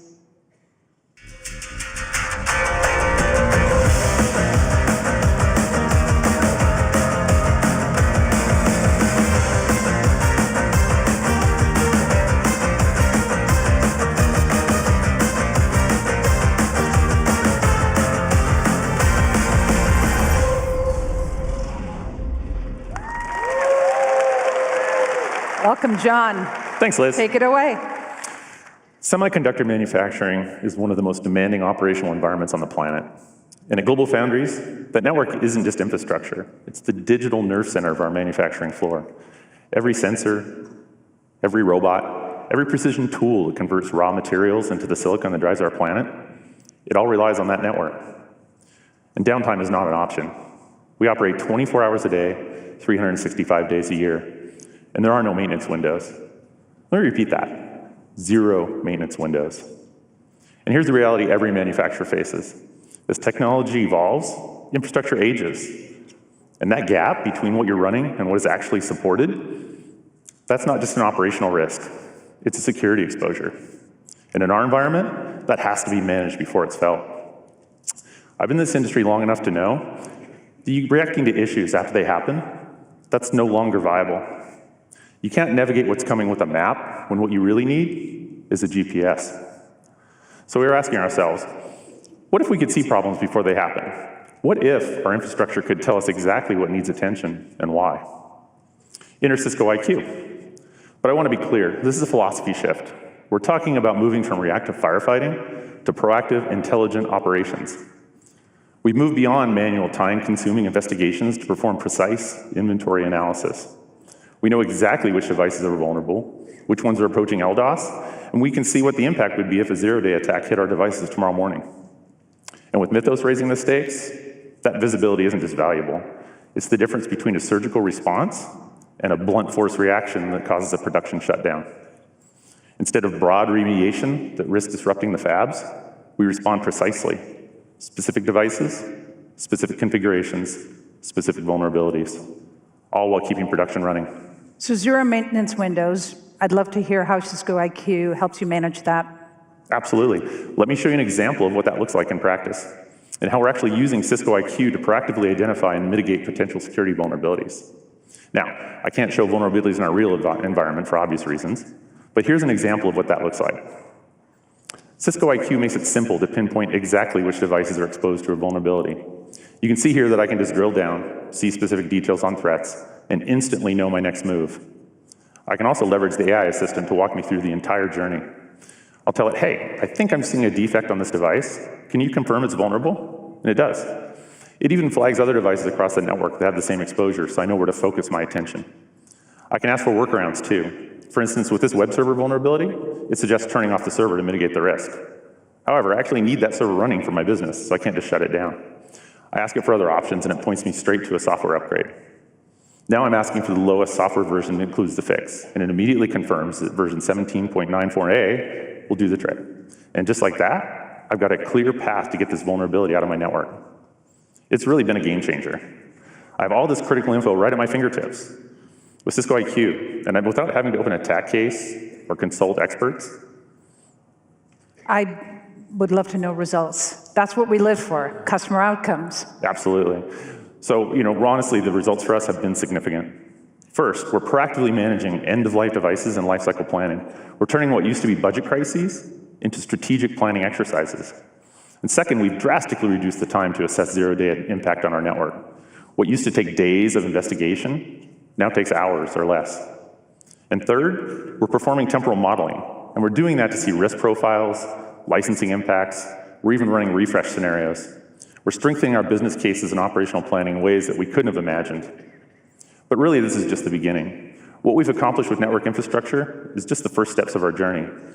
We're now building something even more ambitious, a fully integrated, AI-powered observability platform across our entire IT ecosystem. One that doesn't just detect problems, it actually predicts them and reacts. So at GlobalFoundries, we're proving that mission-critical environments can transition from reactive legacy systems to proactive AI-powered operations, and we can do that without massive disruption. Awesome. Hey, a big thank you to two of my co-presenters, John and Scott. Thank you. John, the moment you said that line, I was going to steal it, a GPS versus a map. It's going to show up in all my presentations. So I just want to say, that is the clearest way I've heard anyone describe what IQ changes. Here's the way I'm thinking about it is you were never lacking the data. You had the data. You just didn't have a system that knew what to do with it. So you have the visibility, you have the foresight, but the reality is things will change. So I want you to think about the last time you had a support experience that actually started with full context instead of from zero. And it brings me to my third area. So the change that we're making is the moment a attack case opens, your full environment is already there. Your topology, your config history, your prior cases, it's pre-populated before anyone starts. I mean, think about what that replaces. It replaces that 35 to 40 minutes that you spend, your team spends upfront, pulling logs, running diags, uploading files while the business is watching before a single line of troubleshooting even happens. Here's what it looks like right now. It's like a VPN tunnel goes down, 1,000 employees get locked out, the operator opens a case in Cisco IQ. Because IQ already knows that device, everything is already gathered. The case opens with full context, not from scratch. And when our engineer actually joins that call, our AI has already routed the case to the right engineer, and it does happen 88% of the time. So when they engage, they're not asking you what's broken, they're already starting to troubleshoot. Here's the thing, your engineer does not brief TAC. TAC briefs itself. It's nothing lost in a handoff, nothing repeated in an escalation, nothing starts from zero. All of these capabilities that we talked about here are running in production. A system that works before you ask, resolves before you feel it, and never feels like it starts from zero. That's Cisco IQ today. So let me show you what's coming in July. The first one is quantum-ready assessment. With Harvest Now decrypt later attacks, you're already under attack. So we build the capability to help you identify your exposure, assess your readiness, and build a phase plan. The second one is Cisco IQ on-premises air-gapped deployment mode. Same intelligence, your environment, your rules. The third one, and this is a feature that a lot of customers have asked for, peer benchmarking. Your actual posture against your actual peers, not just a generic report. And this month, we will have resilient infrastructure services for the post-Mythos world. This enables you to actively identify vulnerabilities, modernize your infrastructure capabilities, and deploy an agentic response. It's a three-phased approach. By the way, this is not just in response to a single model like Mythos, it's about mitigating a new generation of AI-generated risk. And it's available to you as part of your standard and signature support tiers as well. Windows open and close. The organizations that move decisively inside them get to decide what comes and shape what comes next. When you see what Cisco IQ surfaces about your own environment the first time, fully in real time, the reaction is, this can't be right, it's too good to be true. And then you realize it's just what it looks like when the system actually knows your environment. Everyone can access Cisco IQ. It is available as part of your services contract. It's also available to you as part of Cisco Cloud Control. You've always had the map. Now you have the GPS. Use it. You can access it at iq.cisco.com or from the QR code on the screen. The era of guesswork is over. With that, I'm going to hand it over to G2 for the next round of amazing innovations on day 2. Thank you.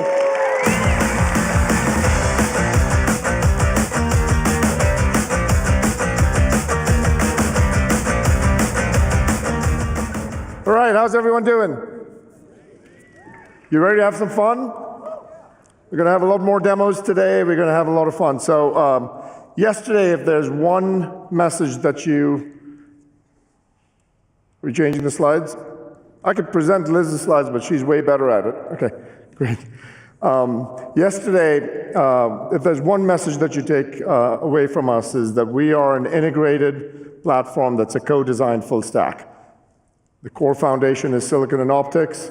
We build systems on top of that. We have compute, data.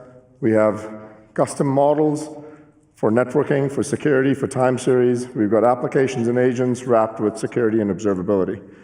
And there's no better illustration and manifestation of this platform than Cisco Cloud Control. You saw it yesterday. We've spent an enormous amount of time in trying to simplify and reimagine operations for you. So the team put together a great video, and I thought I'd start by showing you the video. So let's take a look.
So, yesterday I had the privilege of talking to many of you, and there was so many of you that came to me and said, hey, this is amazing that I can actually now have codecs right within Cloud Control, and I can start building my own applications within Cloud Control. So that was something that I heard a lot of enthusiasm about.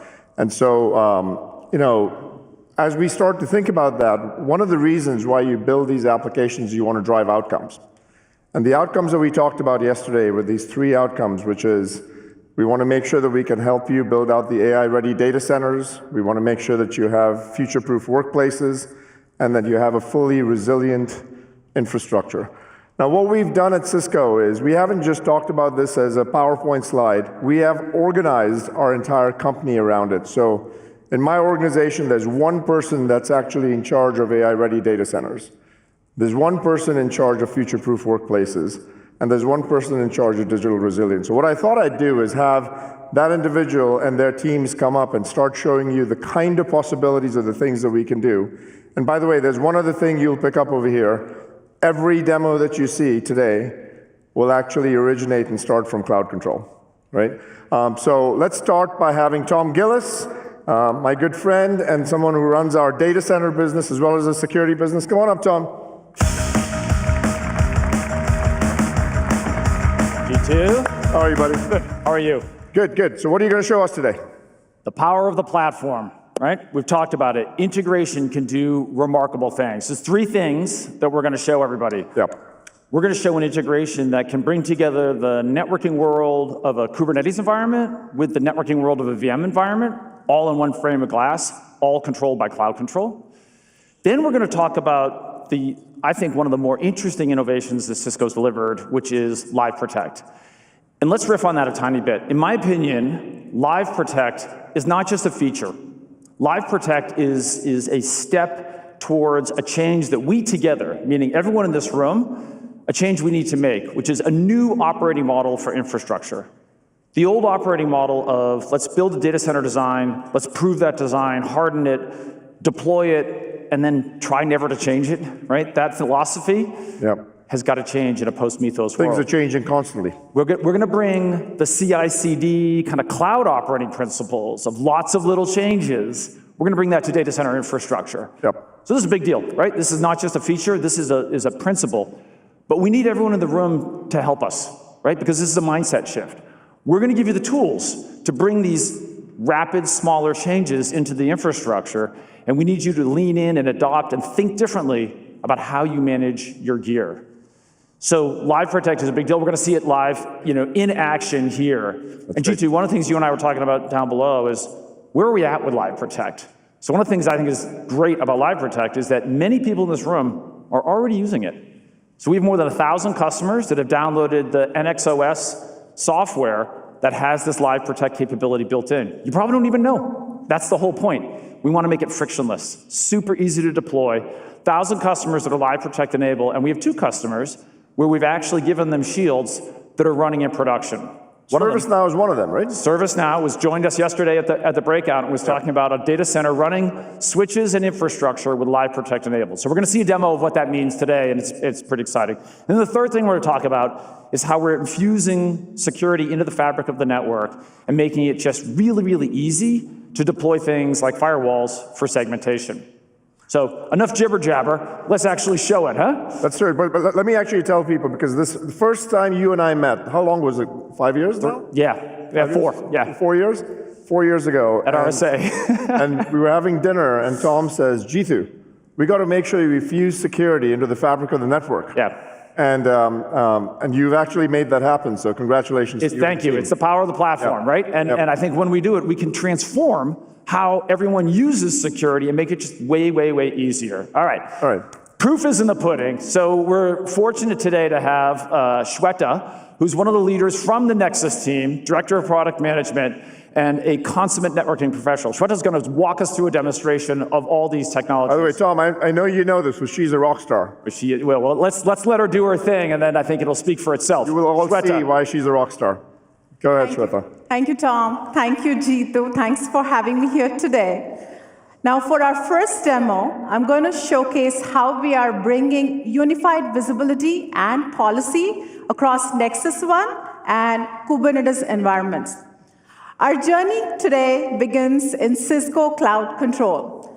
Now, when you first log into Cisco Cloud Control, what you get to see is a single unified view of your entire global data center network footprint. Now, Jeetu, we heard you speak about this extensively yesterday. Shweta, so that's the global view of everything that's running. Can you drill down into details about like device inventory? Can you show us what's what? Yes, Tom. Let's get to see the inventory view here. So when I navigate into the inventory view, what you see here is it provides a centralized, filtered perspective of your assets across all your sites. It also provides insights into the health, the reachability, the compliance, and the PSAT impact of all your devices from one single view. And by the way, just so everyone's not confused, what you're seeing with inventory over here and the view that Shweta is showing is the ones which are with associated to a controller. Correct. What Liz just showed was the inventory of things that are available and entitled but not associated. Correct, and we sync those two. Yeah, so we're going to give you a comprehensive view of what you've got, what's in support, what's not in support, what's the status of that. And I'm going to argue in this post-Mythos world, that's the hardest part. Yep. Just figuring out, what do I got? Where do my holes are, okay? And then we're going to show you great ways that we can actually protect this. So Shweta, let's drill down into a detail. What's happening in one of our data centers? So let's go back to the topology view here, and I'll zoom into one of these environments. I'm going to click on this Miami campus right here, and let's take a closer look.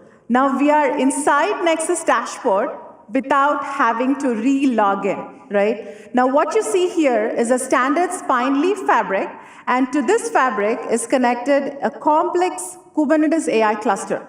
Now, this is exactly where the challenge begins, right? For most NetOps teams, this is the end of line of visibility. What you see here is what they see. They see the fabric, they see the connectivity to the cluster, but once this traffic enters inside this cluster, this Kubernetes environment becomes a complete black box. Okay, Shweta, so what you're saying is this view shows us what's happening in the data center, but that little tiny green icon down the bottom, that's actually a complex application with lots of moving parts, but the network can't see it? That's right, Tom. They do not see what the platform teams get to see, right? So there is a clear disconnect in visibility across both these environments, and what that results in is a lot of operational friction and finger pointing, right? All right, can you show us the power of the Cisco platform and solve this problem? Absolutely. So let me show you what we have done to actually bridge this visibility gap. So watch what happens when I click here. Boom. There. This AI Kubernetes environment is no longer a black box. And we can see that complete path all the way from the pod to the fabric to the external services. Okay, Jeetu, you talk to customers all the time, right? Everybody has some mixture of VMs and containers. That's right.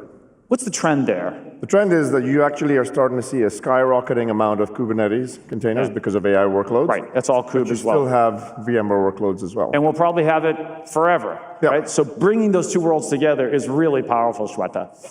Exactly, Tom. And visibility is just half the story, right? We haven't even spoken about policy. So let's talk about control, right? Now, historically, we have established that NetOps teams and platform teams have always operated in silos. What that means is that they've created their own workflows, their own policies, and their own operational models. And that obviously resulted in a lot of fragmented security across these environments.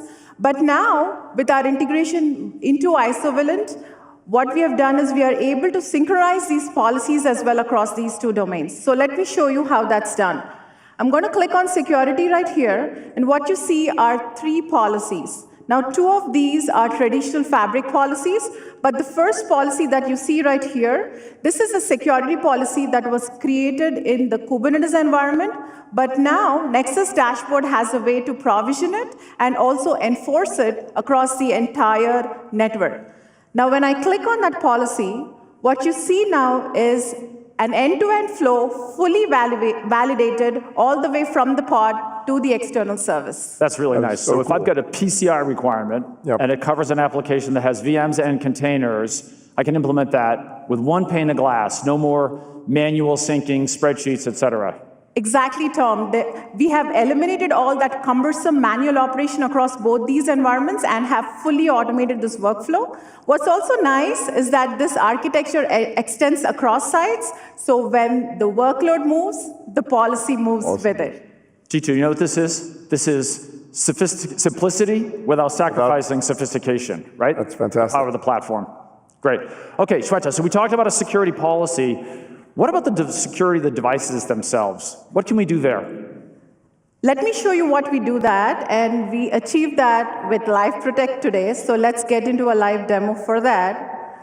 Now, we'll look at that same exact network, right? And when a new security advisory is released, Nexus Dashboard automatically identifies the risks and displays those advisories in this panel right here. Now, when I click on this advisory here, it immediately identifies and highlights all the systems that are exposed to that vulnerability, right? And it also enables us to apply a compensating control on that vulnerability. So I can do that by clicking here on Actions.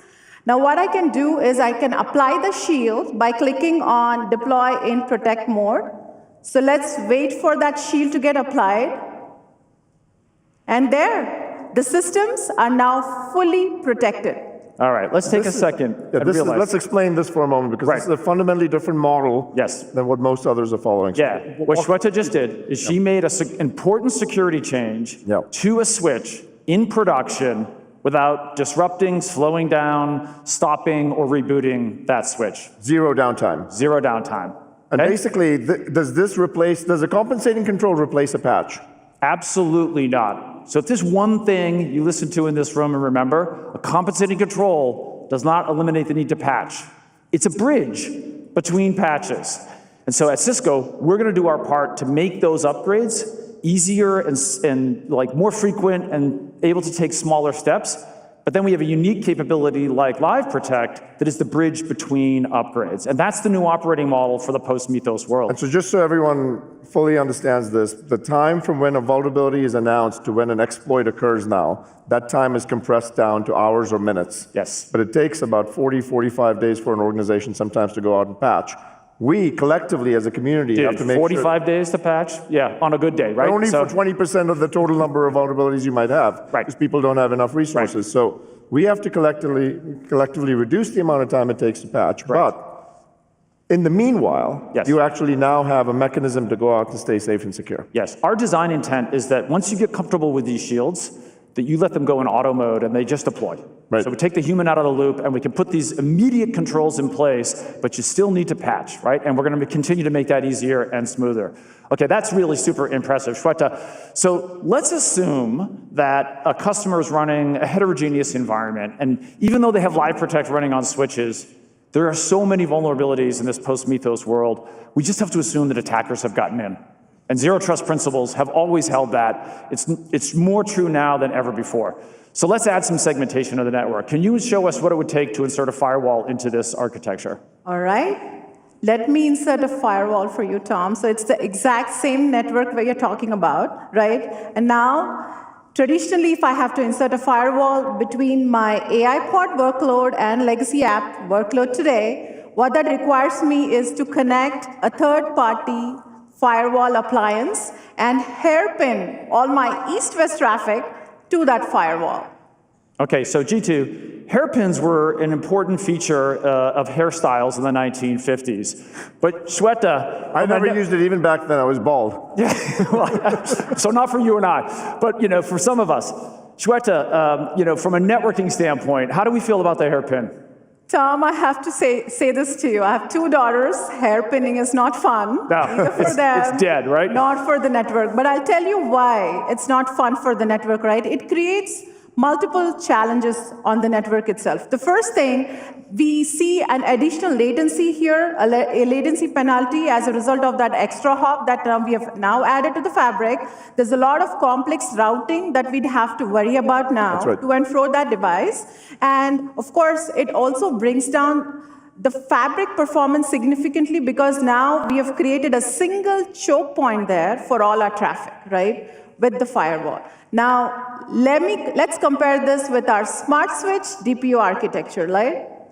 Now, I'll go back to Cisco Cloud Control, and what I do there is I define a security policy that says, insert a layer 4 stateful firewall between that same AI pod and legacy applications. I define that policy in Cisco Cloud Control, and apply that policy, and once I do that, there. Now the security is fully infused inside the fabric directly via the DPU. Ooh, so you just showed us proof positive that you can get rid of the hairpin and still be cool, right?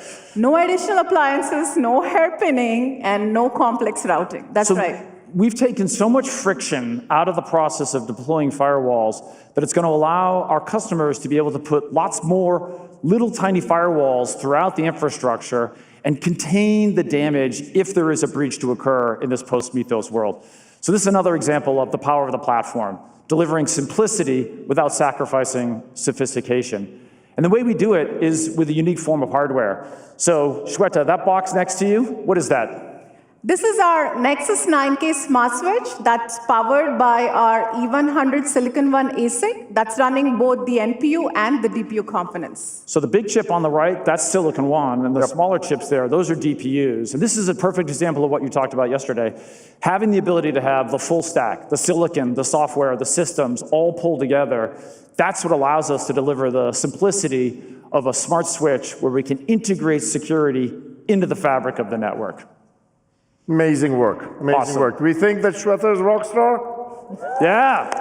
I think she is. Well, thank you, Shweta. Thank you. Thank you, Shweta. Thank you, Tom. Thanks, G2. Take care. So that was AI-ready data center.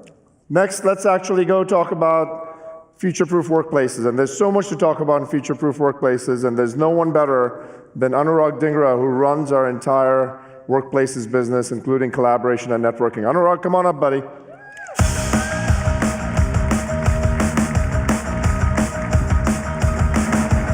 How are you, man? Good. How are you, Jitu? So what are you going to show us? Exciting day for us. It's an exciting day. It's an exciting couple of days. It is. So yesterday, DJ showed Cisco Cloud Control and the amazing capabilities it has. He talked about AI Canvas. He showed a troubleshooting example. But Cloud Control can do way more than that. So what I'm going to talk about is 3 other things. And the idea here is, how do you move on the autonomy dial and let the system take care of several things itself? So I'm going to talk to you about ambient agents that are constantly on and monitoring the system. I'm going to talk about actions that agents can take. So it's not just about troubleshooting and giving you information. They can actually change config. They can fix things.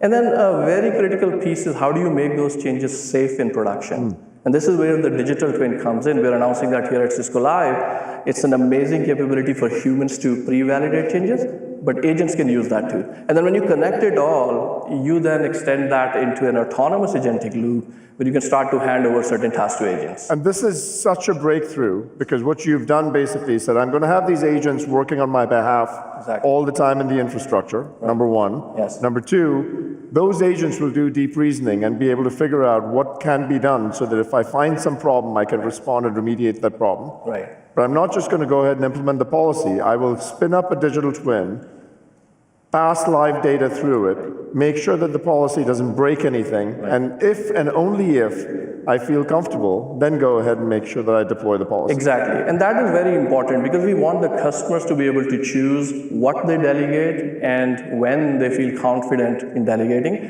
And these tools that I'm going to show you in a demo, they build up that confidence over time. You know, you can have full autonomy today, but are you ready for it? Right. How do you trust the agents? And that's really what this is going to show you. So you're going to make sure that you give customers the choice to say, hey, if you want to go fully autonomous, have at it. Exactly. But if you want to actually make sure that you have the agent earn your trust, do that before you do it. And that's a choice that you can all individually make by yourselves. Exactly, that's the idea. And so we're going to show that all in a live demo. We're going to move over there in just a minute. Okay. You're going to help me with the demo. I'm going to help you with the demo. Here's the scenario. You and I and our digital coworkers are going to set up a video conference room. And we're going to do it all in Cisco Cloud Control. All right. And you know our collab team has amazing agentic AI for people. They build really beautiful devices. They have new devices they're announcing here. So why don't we take a look and then we'll jump into the demo. Let's take a look. The future of work is here. People and AI working side by side across every space with our intelligent devices. Cisco makes it easier than any other vendor to manage your spaces. With Cloud Control, you spend less time managing infrastructure and more time driving impact. Turn data into real decisions about how spaces are used in Workspace Advisor. Deploy devices in minutes with zero-touch provisioning, like the RoomKit Pro G2, which simplifies setups with AV over IP architecture that connects everything over a single cable. The Desk Pro G2, which turns every desk into a fully capable meeting environment. And the Board Pro G3, providing an all-in-one system for integrating AI into every brainstorm. All of these devices work with any meeting platform your teams already use. Plus, Cisco ships AI agents directly on these devices, like Director or Note Taker, powered by the latest NVIDIA chipset, always on, always working alongside your teams. That's the power of Cisco. Awesome. So let's make agentic ops real, shall we, Jeetu? Let's do it. So like I said, we are going to set up a video conference room. Now our team has tried to help us by already installing this amazing Board Pro G3. All of these accessories are also installed. Jeetu, all that's left for us is to plug in this switch and configure I'm going to do the hard work. I'm going to plug in the switch. Is it connected? Okay, you know, it's weird to have your boss as your sidekick and plugging cables for you. Like, it's a weird feeling for me. Okay, so everyone's not confused. I'm actually the one working for you, my friend. All right, let's keep going here. So everything is connected, and now it's time to configure the connectivity so these devices can talk to each other. So we're going to do that in Cloud Control. I'm already logged in, as you can see here. The first thing I'm going to do is navigate over to the workplace networking part of the product. And DJ showed this yesterday. Everything that we have in the Cisco portfolio is integrated natively. Now, if you've ever used the Meraki dashboard before, this will feel very familiar, instantly familiar to you. And typically, you would look up the switch and you'll start to configure it. But instead of doing that manually, I'm going to ask the AI assistant to do that because this is all about leveraging our digital coworkers. So let's go ahead and ask the AI assistant to configure the VLANs, the switch ports, everything that needs to happen here. And Jeetu, one thing that I want to talk about is one of the ways you make agents part of your team is you want to make sure they follow the same processes that you have. Yeah, so you have a workflow thing. Can you explain what a workflow is? Exactly. So workflow is a way to automate routine tasks. You know, most teams have a standard procedure for operations. They have a runbook. And you can turn those into workflows. I'll show you in just a second, but I want to keep going. This AI assistant seems to have found one workflow that's defined for my org. Right. It's also telling me there are some other pre-canned ones available. I'm just going to pick the one that's built specifically for us because that's the most relevant. So we'll just keep going. And this workflow has a few steps. Like I said, you have to configure some switch ports. You have to configure VLANs. So I'm just going to ask the assistant to go ahead and execute that. And while it's doing that, let's take a look at what a workflow looks like. So what you're seeing here in the flow chart is a sequence of steps, config changes, wrapped in some logic. This is actually the exact workflow that the assistant is running for us right now. And creating something like this is super simple. Like I said, if you have a run book or a standard operating procedure, you have these widgets in a palette on the left. You can drag and drop them, or you can just describe in natural language what you're trying to do, and the AI will generate a workflow for you. So basically, a workflow is a runbook that you're using that makes your non-deterministic models behave in a much more deterministic way for predictable outcomes that you want to go out and drive. Exactly, and that's sort of the one end of the autonomy dial that I was talking about, and I'll show you how you can go to the other side. But the first step here is, if your human coworkers follow a runbook, why shouldn't your digital coworkers do the same thing? And that's how it does that. What if you don't have a runbook? Yeah, so the agents are smart. If they don't find a predefined workflow, they will generate one on the fly. And they will use the same capabilities that I'm showing you here. They will save that so that it becomes available for your whole organization to use after the fact, and they just become part of your runbook repository. Basically, recursive self-learning for workflows. Exactly. All right, let's go back and check on our AI assistant, because ultimately we are here to configure our conference room. Okay, so it looks like everything is configured, everything should be online, and my board should be now fully operational. Okay, this is not what I expected. It says the link has gone down. So Jeetu, I may have messed something up here. We might be in serious trouble. Live demos, man. That's the problem.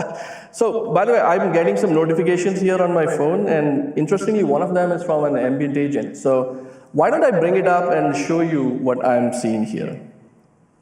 Okay, so this is a notification that I've just received, and before I actually read or see what's going on, I will tell you, man, like, it looks like we brought down the whole network here because it's a critical incident. This is what happens when the boss starts to plug in things. Exactly, this is what happens.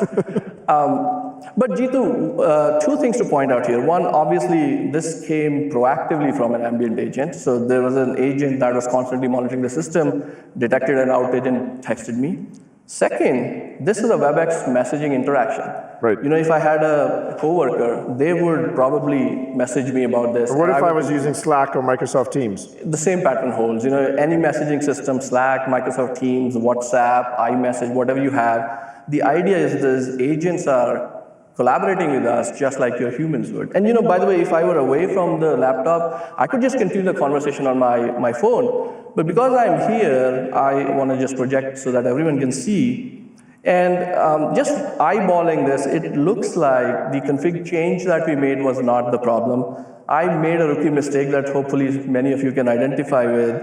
This switch was operational somewhere else in the network. I brought it here, plugged it in, and that created a loop in the network, and the spanning tree protocol is telling me that's the instability, that's really what brought down the network.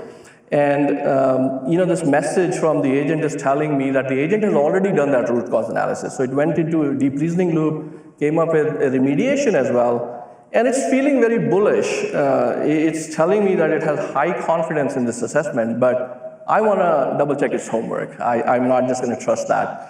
So we go back into cloud control, because I want to make sure I understand why this agent thinks this is the root cause. So let's go back into cloud control, and I'll switch into this area of cloud control called agentic actions. Think of this as the mission control for supervising your agents. It's right here in cloud control. And as we can see on the left here, an incident was automatically created by the agent. And on the right, it has the exact same summary that I got in the WebEx message. And as you can see, this is where the confidence level in the root cause analysis is. The agent has also come up with a remediation, but before I go to remediation, I want to scroll down here and see its reasoning log.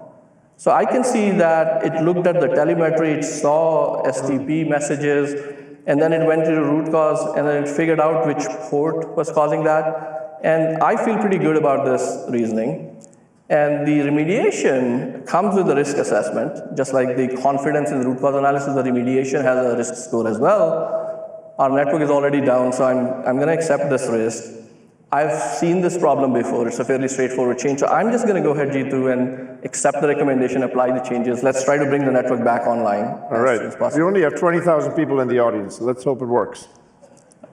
Let's do. Now, one thing why it's working, Jeetu, I want to talk about is, you know, this was a fairly straightforward change, and I've actually run into this problem before. What if this was a more complicated change? Like if this was something complex or something I had not seen before, I would not just trust this. I would actually use a digital twin to pre-validate my changes, right? So we talked about that. Let's take a look while the AI is working here. So what you're seeing here is a one-for-one virtual copy of one of my networks. This is not. This is a digital twin. This is a digital twin of my network. This is not a mathematical model. This is not a simulation. Every single node that you see here is a virtual copy of a real switch in my network. It is running the same iOS XE version. It's running the exact same configuration as my network. And this gives me an opportunity to test out complex changes. And it's really easy to test things in your your digital twin, I can just click over to the validations here. And when I go there, I can describe in natural language what I'm trying to test. So for example, I'm trying to upgrade an image. I can test that here. The AI will generate the right test cases for me, and I can execute them. So you can see on the right is a previous run that I did. I was trying to make some access control list changes, and the AI helped me come up with these test cases automatically, and I was able to validate that those ACL changes won't break any of the flow in my network. So Jitu, let's go back to our agentic system and see what happened with the remediation. Okay, there we are.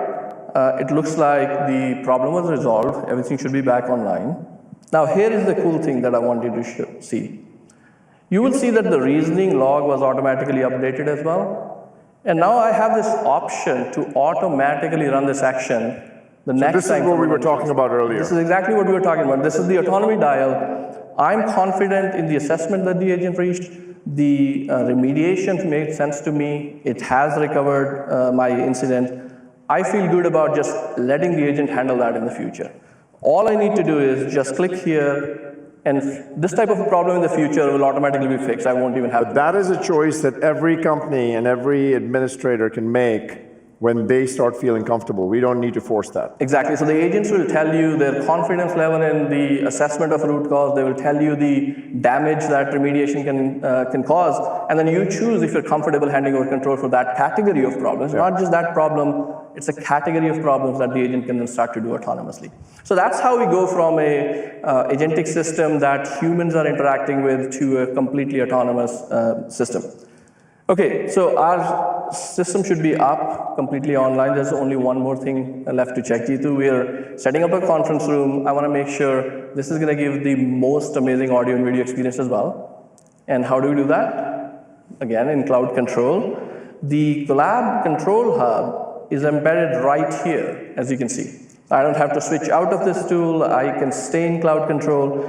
And if I just go to the collab area of Cloud Control. By the way, this is, you have now moved to the Control Hub, which is the administrative console that manages WebEx. Exactly. And you've been able to go there, but it's all within the same interface. Yeah, and it's all in Cloud Control, no context switches, it's right there. Now I can see everything is online here, and if I just go down here, I can see all the sensors. The lighting seems quite dark here. It was maybe not a good idea to put it in the middle of an arena here, but we can come back and fix that later. I'm pretty confident this device is up. I want to give it a spin. Are you ready for a shot? All right, let's give it a shot. Okay, so let's bring up the self view here. Okay, let's go into camera control. Now, you will see this is the built-in camera, and what we just hooked up is the Vision PTZ. Vision PTZ. So bring that online. All right, there we go. That's the Vision PTZ camera. Everyone, wave, say hello. You're live. All right. That's fantastic. So Jitu, just to recap, here is what we did. We used AI to take some actions, execute a workflow, very predictable. Then I screwed up, but my friend... By the way, just so you know, he didn't actually screw up. It was part of the script, in case you didn't pick it up. Okay. You don't have to ruin the demo. So when things went wrong, a friendly agent was already monitoring that, and it saved us by telling us what happened and how to fix out of that. We talked about digital twin. This is how we make changes safe. And then that gives you the choice of how far you want to go in autonomy, all done through Cisco Cloud Control. And I just want to make sure I make it clear for the record, I plugged it into the right place. You did. All right. Thank you. So that part is definitely real. So what are customers saying about this? Yeah, so a lot of the capabilities that I just showed you to are in the hands of our customers, and we have some of their reactions here. So why don't we hear from them? Let's take a look. And we'll move on. Thank you, everyone. We're spending weeks trying to update the number of properties, the number of networks. It reduced it by, almost 98%. You need something to help you do your job better. Deep reasoning gives me more feedback, more options, more detail. I was quite impressed by it. I've used it quite a bit since you turned me loose on it, but it really lays out how it got to the recommendation at the end. Experience metrics, I can't say enough about experience metrics. That is as a game changer for us in regards to operations. What's interesting with Ambient Agent is I go in there now, and a lot of the things that I would go roam the dashboard looking for problems, it's surfacing them in front of me. Cloud Control is going to be huge, and it'll be a game changer again for us. The power of deep reasoning, it can't be overstated. It's effectively given me another member of my team. Basically now I've got an expert who's available on hand whenever I need them to help me to solve complicated challenges, overcome security problems that just kind of pop up. Anything I need when I need them. Anurag Dhingra, folks. Give him a big round of applause. Thank you, my friend. Thank you. All right, we now come to digital resilience, the third part, which is all around how can we keep infrastructure resilience in place. And Kamal Hathi actually runs our Splunk business. Come on up, Kamal.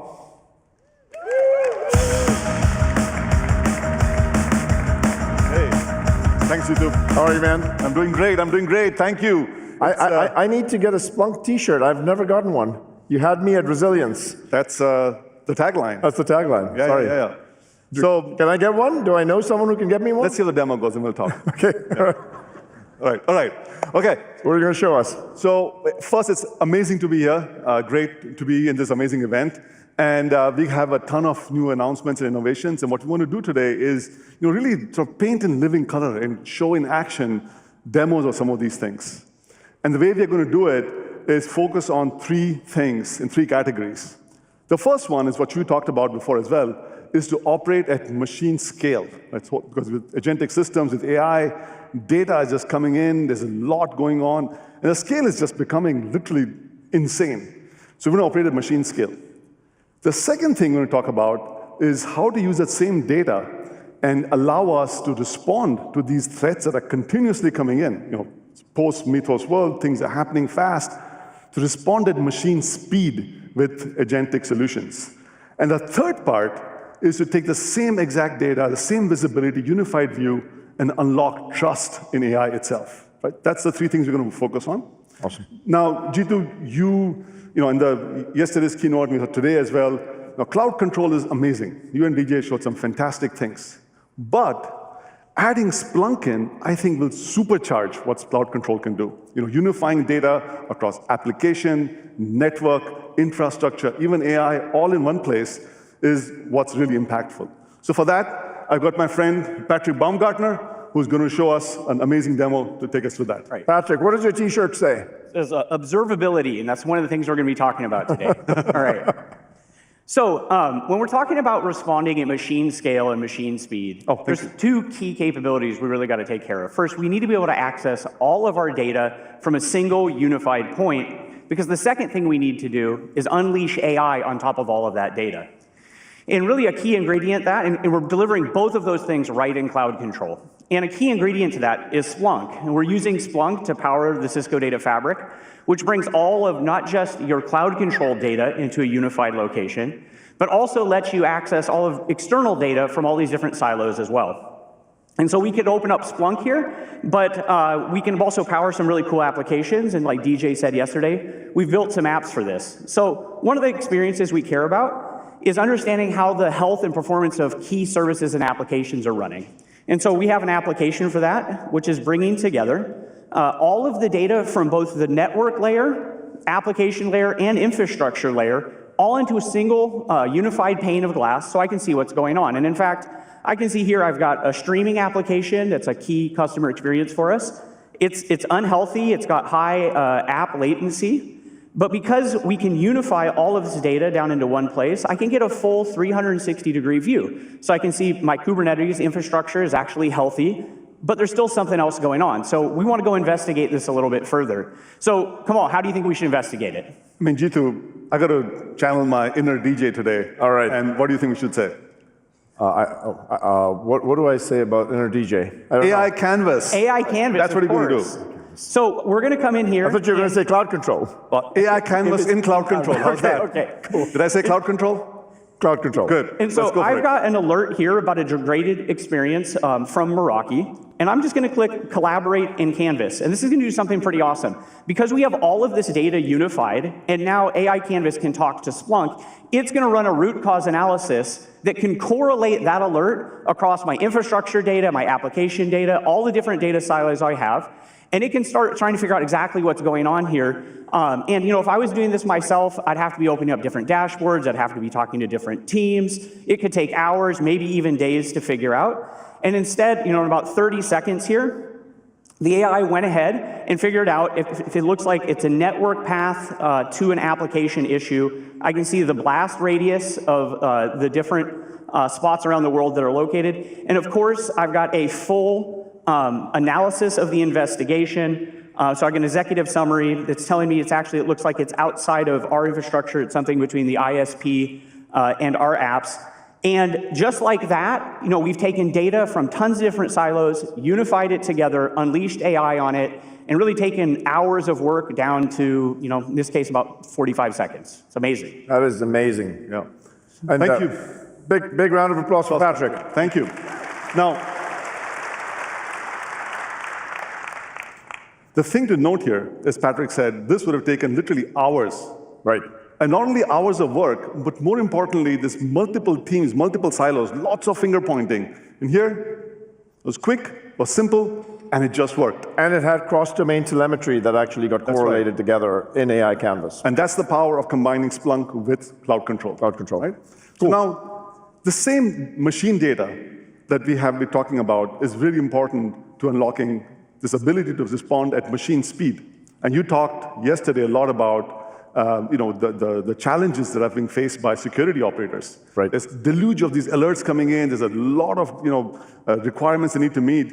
And here we need to fight this fire of agentic attacks with agentic responses.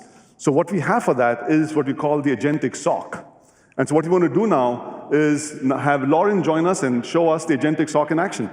Hey, Lauren, before you start, the one thing that I think is going to happen, Kamal, in the future is, in a matter of a few months, a SOC that is not agentic won't even make any sense. That's right. Yep. That's absolutely correct. Sorry, Lauren. No, thank you, Kamal and GC. I love the color. Thank you so much. I am going to talk about another problem that Cisco Cloud Control can solve. Now, we all know that with the volume of attacks flooding the SOC, and with AI-enabled attacks generating even more of them, humans simply cannot keep up. So when an agentic SOC, the agents do the work. Let's take a look at a case where AI autonomously triages and remediates a real threat on my behalf. So we're starting here in Splunk Enterprise Security, fully integrated into Cloud Control. Right away, we see a summary of the work that the agents have already completed. And remember, this is happening 24/7. The triage agent's job is to cut through all this noise, and it determined that 92% of these findings were false positive. So it surfaced the real threats to the top. We're going to take a look at this finding impacting Mia Chen. Now, the triage agent has already determined that this is a true positive, and it's already given us more context behind why it even came to that conclusion. So we can see a summary of what it's done. We see the justification, the tools that it used. Notice, the AI is using both Cisco and third-party tools to come to its conclusion. And we also can see the evidence that it gathered. We understand that a file was downloaded from the web, and immediately after, there was some connections made and a new process chain was kicked off. Right. That's pretty common with social engineering attacks, right? After the payload ran, the machine started making periodic callbacks to a rare command and control infrastructure. At that point, the agent confirmed with Cisco Talos reputation that it was indeed a known issue. It's pretty amazing, right? Come on. I mean, it's pretty good. But I mean, you have a set of agents working for you. So what else can we find out? What else can they do? There's absolutely more. We have the guided response agent that has already scoped containment and remediation based on our organization's standard operating procedures. We see that the agent has pulled evidence from Cisco Identity Intelligence and Exposure Analytics, and it has determined that Mia Chen is an intern with no privileged roles, and her device has low business criticality. At that point, based on this context, the agent automatically executed containment. And the first thing it did was isolate the host from the network using EDR, and it blocked the malicious IP with SASE.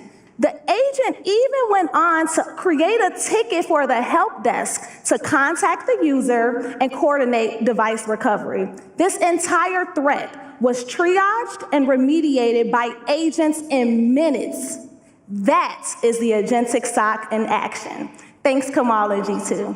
You know, good job. I've seen this demo a couple of times in rehearsal. Every time I hear Lauren do it, I get more excited. There you go. That's what we want, G2 to be excited. There you go. All right. So look, but this is really important. What Lauren showed us was a set of agents, we only showed a couple of them, running 24/7. And they are doing the hard work of helping this overwhelmed SOC operator. But also, really, really important, as Lauren showed, there's a whole set of verifiable detail that is there to help the human operator gain trust in the agent, and via that now delegate the tasks. Right. That is a critical part of what happens. The whole notion of trusted delegation is so important. That's right. Now, talking of trust, now you and I talk to a lot of customers, and one thing that keeps coming up over and over again is, how do I trust my agents? How do I trust this AI? What do I do about it? And so we've been investing a lot in this idea of observability for AI itself. Mm-hmm. And a big part of that was recently we acquired this company, Galileo, and yesterday you introduced some of the founders. And so today we've got Atin, who's a co-founder for Galileo, who's going to show us Galileo in action. Here's the crazy part. This is Atin's second day at work.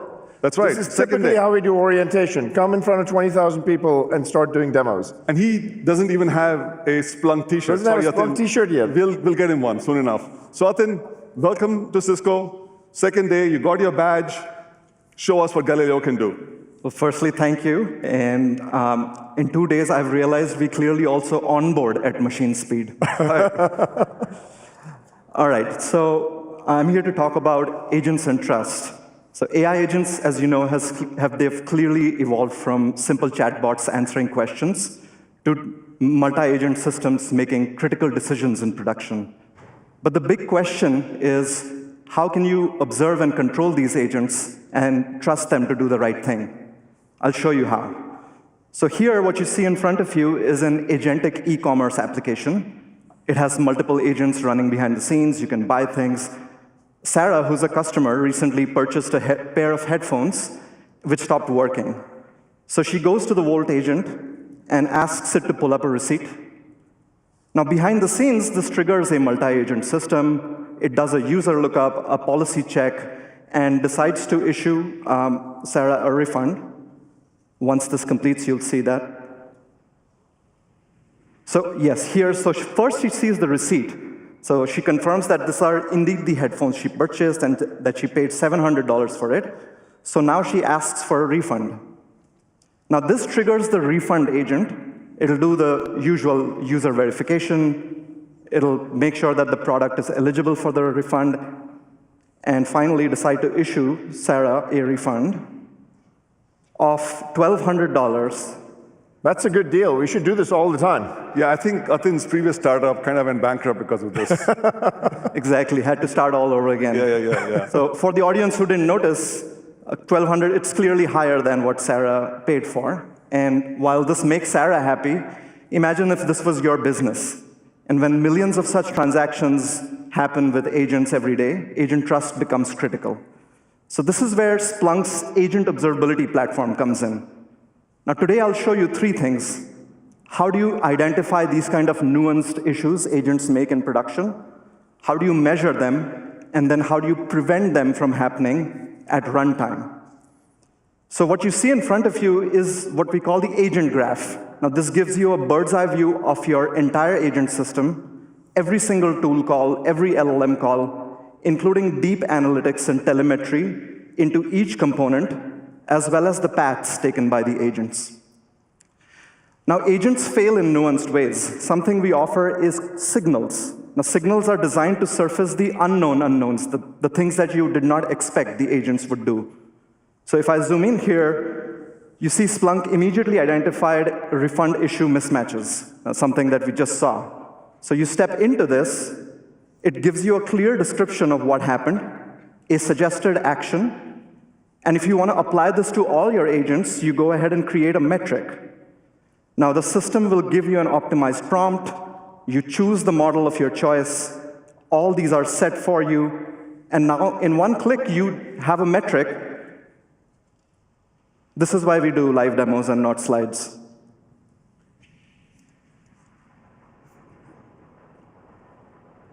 All right, I guess the agent was checking up what's going on there itself. So, but yeah. All right, we're through. So now you see that we created a metric, and now you can apply this to all your past and future interactions, but also you can apply this to any agent. So now I've already created a refund compliance metric here. So let me show you that in action. So if you go to our logs, over here you can see the refund compliance metric starting to flag every single interaction as compliant or not.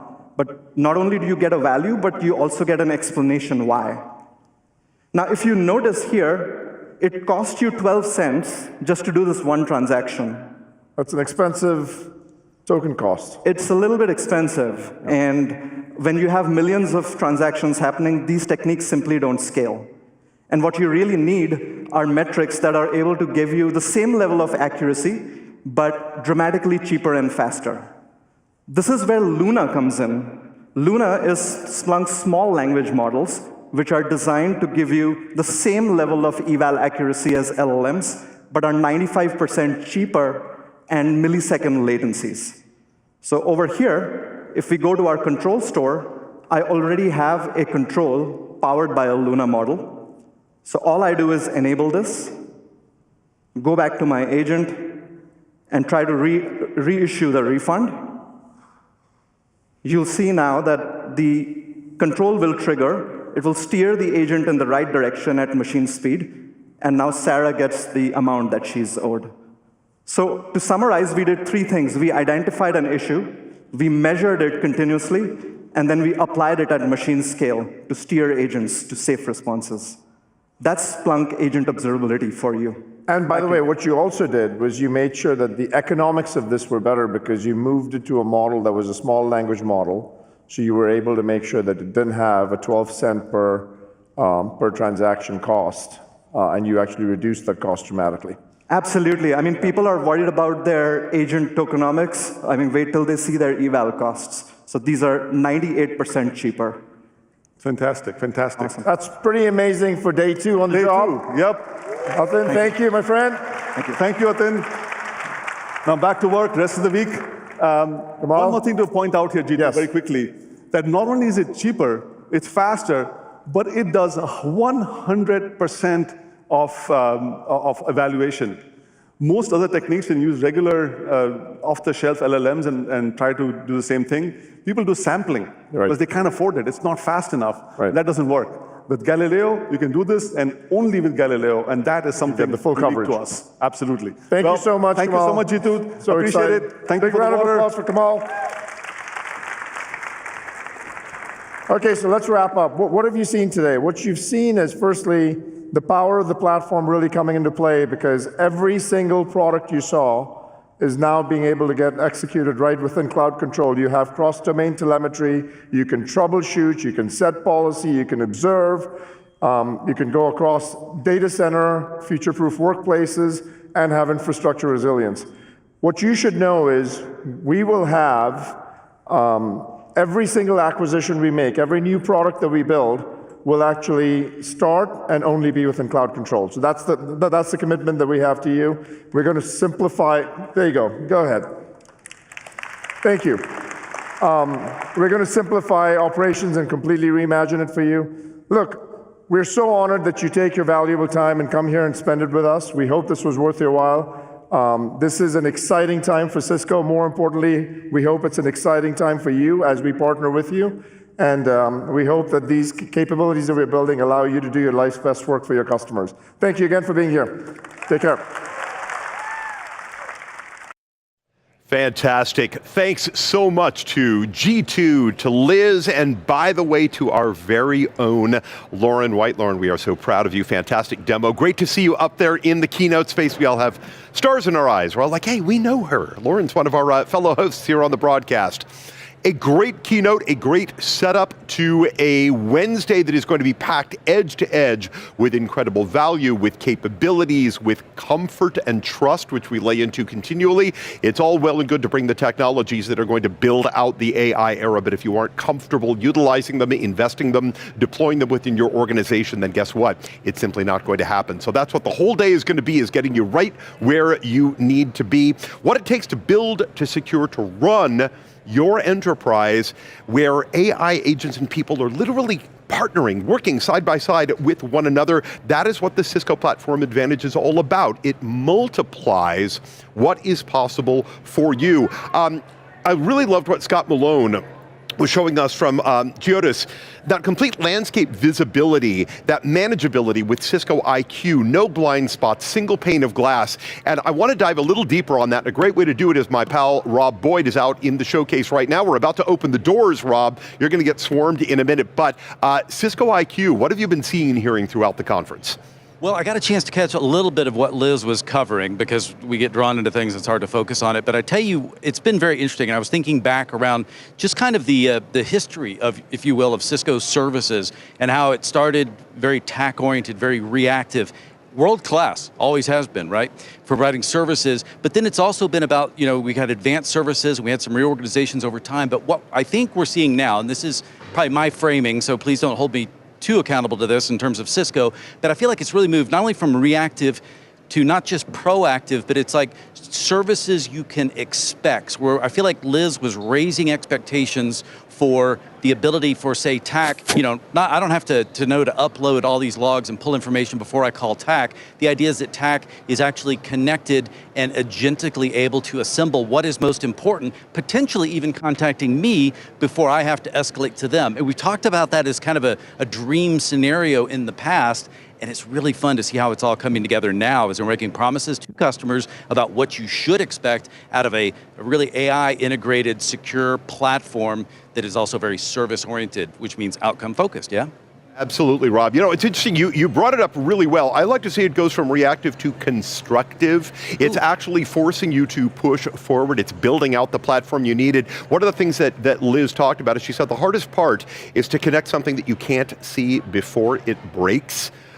Expired certificates, you talked about misconfigurations, and that's such an important part of it. Where do you get that full oversight? And again, we heard that from our special guest there in the keynote. Yeah, that data is trapped in the domains that are both technological domains, security, networking, wireless, this type of thing. But Liz acknowledges, she said, the data is already there. We just haven't had a good way to use it, to access it, and take action on it. And that's been probably one of the most exciting things, I feel like, for the all that latent data offering value that now we can really leverage. Indeed. I want to bring up one more thing that G2 actually said. He said, and this was yesterday in the keynote, he said brilliant things today. Humans click, but agents swarm. I thought that was such a cool quote. For every task that a human can do, an AI agent is going to consume 450% more network bandwidth to be able to perform that. This is so much about what we've been talking about, how you're in this showcase, is how do we rebuild, restructure that data center and that network to handle that capacity? Yeah, it is completely different. With AI, especially talking data center for just a moment, is you talking about real time. It's basically an extended computer. So imagine all the very important components in a computer. Now imagine them having to be separated for many different reasons and being able to essentially lock up at high speeds. But Steve, I think we're about ready to go on. We are going to go on. Thank you, Rob. I'm going to come back to you in a minute, back in the Cloud Center area. Cisco really is it's the pick and shovel foundation that is building the network and the security to make AI accessible, make it more trustworthy, as I said earlier, more operational for our organizations and infrastructure. Let's take a little bit of a look on exactly what that means for all of you. Every day, billions of things just work. The lights turn on, the faucet runs, the signal connects. Everything clicks. Billions of times a second, all at once. the simple things to the human things, to the connected things that keep life in motion. And now, the intelligent things. In the AI era, reliability is the root of intelligence. Because every model, every inference, every agent depends on the network it runs on. Systems that never sleep, data moving at light speed, compute breathing through trusted networks, security that protects AI and protects against it, and observability that keeps agents accountable. This is where intelligence begins. This is why the world's most critical systems run on Cisco. The infrastructure the world trusts to turn intelligence into impact. Because when everything connects, AI doesn't just work. Humanity thrives. Cisco, the critical infrastructure for the AI era. When everything connects, amazing things happen. This is the foundation, the fundamental of the AI story. Another fundamental is security. We're going to take a little sidebar. We're going to pop out to the Purpose Pavilion, which is all the way out here over there to my right, where my dear friend Z is hanging out in the Crisis Center with the guys from the Nerve Truck. Z, how are you this morning, buddy? I'm doing great, Steve. I tell you, it's so exciting. I'm over here at the Purpose Pavilion at the crisis response. You know, I'm going to ask you this question. When you think of a humanitarian emergency or some type of crisis, what do you think about? You think about food, shelter, you think about water, but there is another key element that is essential, and that's connectivity. And that's where Cisco steps in, and we show up in so many ways to help communities. And I'm here with my phenomenal colleague, my friend, Matt, who is one of our mission leaders. I tell you, doesn't he look great? He's set up like a first responder, because you know what? That's what we do. We show up as first responders. We're on the scenes. You know, without connectivity, Matt, you know, first responders, they can't connect with people. Families are disconnected. And so it's so important. And we at Cisco, we're showing up for you. Matt, what do we have here? So we're here in the booth at the Purpose Pavilion, part of the crisis response section here. So we have a lot of our different tools that we use to help provide temporary communication services. So we have some of our kits. Some of these are even just prototypes that we're working on. But the idea is we have a lot of different solutions that we can use to help provide connectivity to, it could be first responders, state and local government, critical infrastructure, and nonprofits, as well as even affected populations. So some of the kits are designed to be very rapidly deployable. They can set up very quickly, provide connectivity for a small number of people. As we start to kind of go down this line of solutions, we have things that can send connectivity out farther, longer range. We have ones that can expand to hundreds of people if we need to provide more connections. We also have banks of phones that we set up maybe for operations centers, incident command centers, mini call centers in a box, if you will.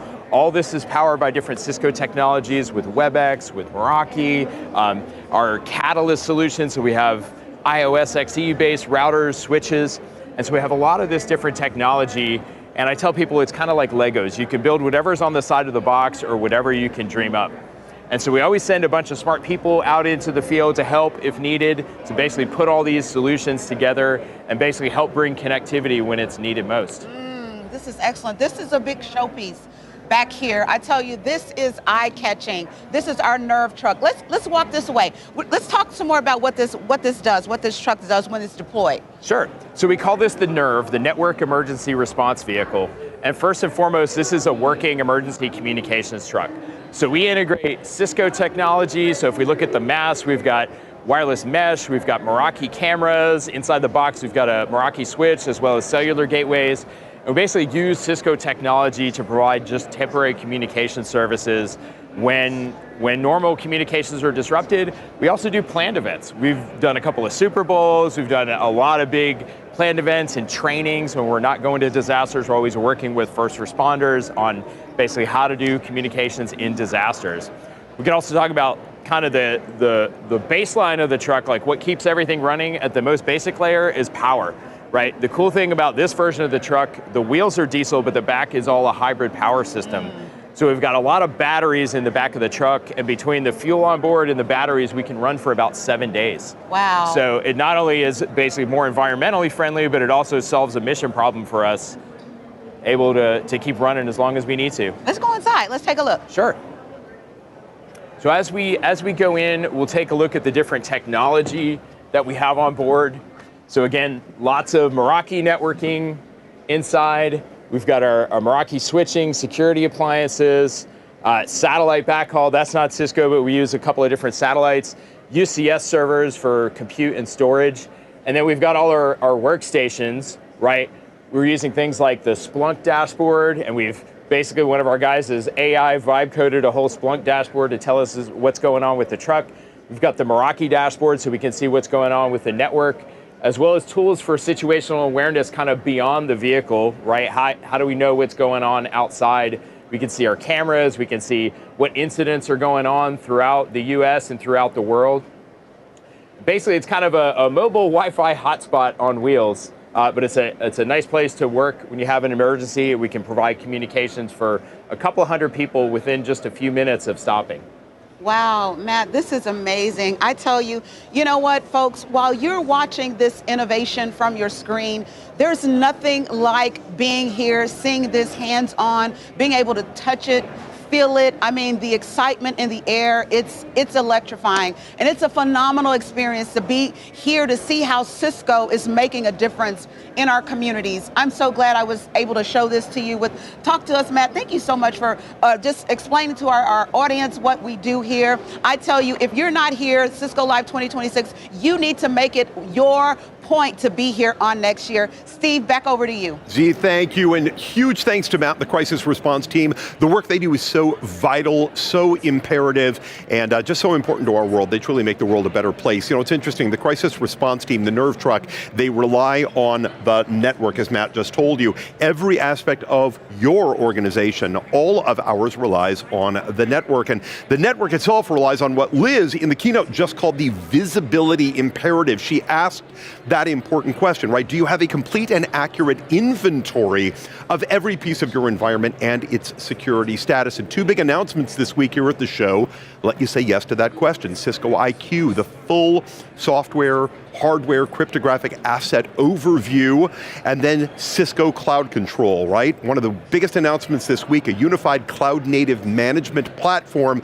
that lets administrators monitor, configure every Cisco security product that you know and love and do it from a single interface and do it at agent speed. I'm going to send it back out to Rob, who's out with James Gonzalez in the cloud control area. Hey there, pal. Hey man, so good. Thanks for coming back to me, by the way. You promised, you delivered. Yes. Can't tell you how much I appreciate that.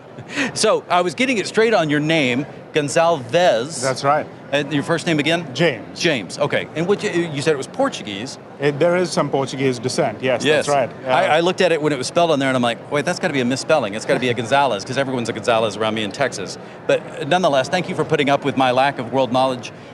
You are over product teams for the cloud product. Why am I drawing a blank? For Cisco Cloud Control. That's right. There we go. See, I'm a professional. Hey, so we were talking about this here, specifically about IQ. Liz was talking about that in the keynote. Yes. What's important from your perspective that you want to make sure people understand about cloud control? Yeah, great question, and thank you very much for asking. Now, there's a series of things that are important. The first of which is customers have told us, you've built all of these incredible deep experiences across data center, campus, branch, across these various domains of security, networking, observability, collaboration, compute, AI infrastructure. We want to help converge all of those experiences and provide you with one single management plane where you can go to as your daily operation environment. Yeah. So that's what we did with Cloud Control. That's the thing you keep open. That's the thing you keep open. And it's not 5 things. And it's not 5, it's not 10, it's 1. And by the way, the beauty about it is you have one single login as well. You log in once, you have access to everything that Cisco has to offer. Yeah.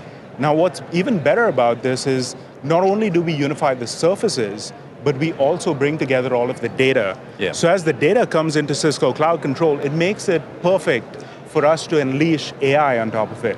Well, so you heard about it. And that's why I almost feel like it's not only a positive thing for customers, but I kind of feel like, if you're okay with me saying this, Cisco has to do this. This is what's required of the AI era, because AI networking is different than what I might refer to as human-based networking previously. Obviously still important, all the humans are still here, we're adding value in different places, this gives us the ability to do it, but what I love is we've talked about this for years as a dream state and something we're working towards, but it's not just about doing it because we can, it really being able to draw a complete picture of what's happening across your network means you make better decisions with the agentic AI helping us out. And there were some specifics that you guys announced that I didn't even expect, the ecosystem and some of the builders. Wherever you want to start with that, I'm curious if you could expand. I think you make 3 or 4 great points right there. Amazing. 3 or 4 right? great points. We got that. Okay. So the first thing is bringing all of the data together and aggregating it from all of the ecosystem. We recognize no customer environment is going to be just Cisco.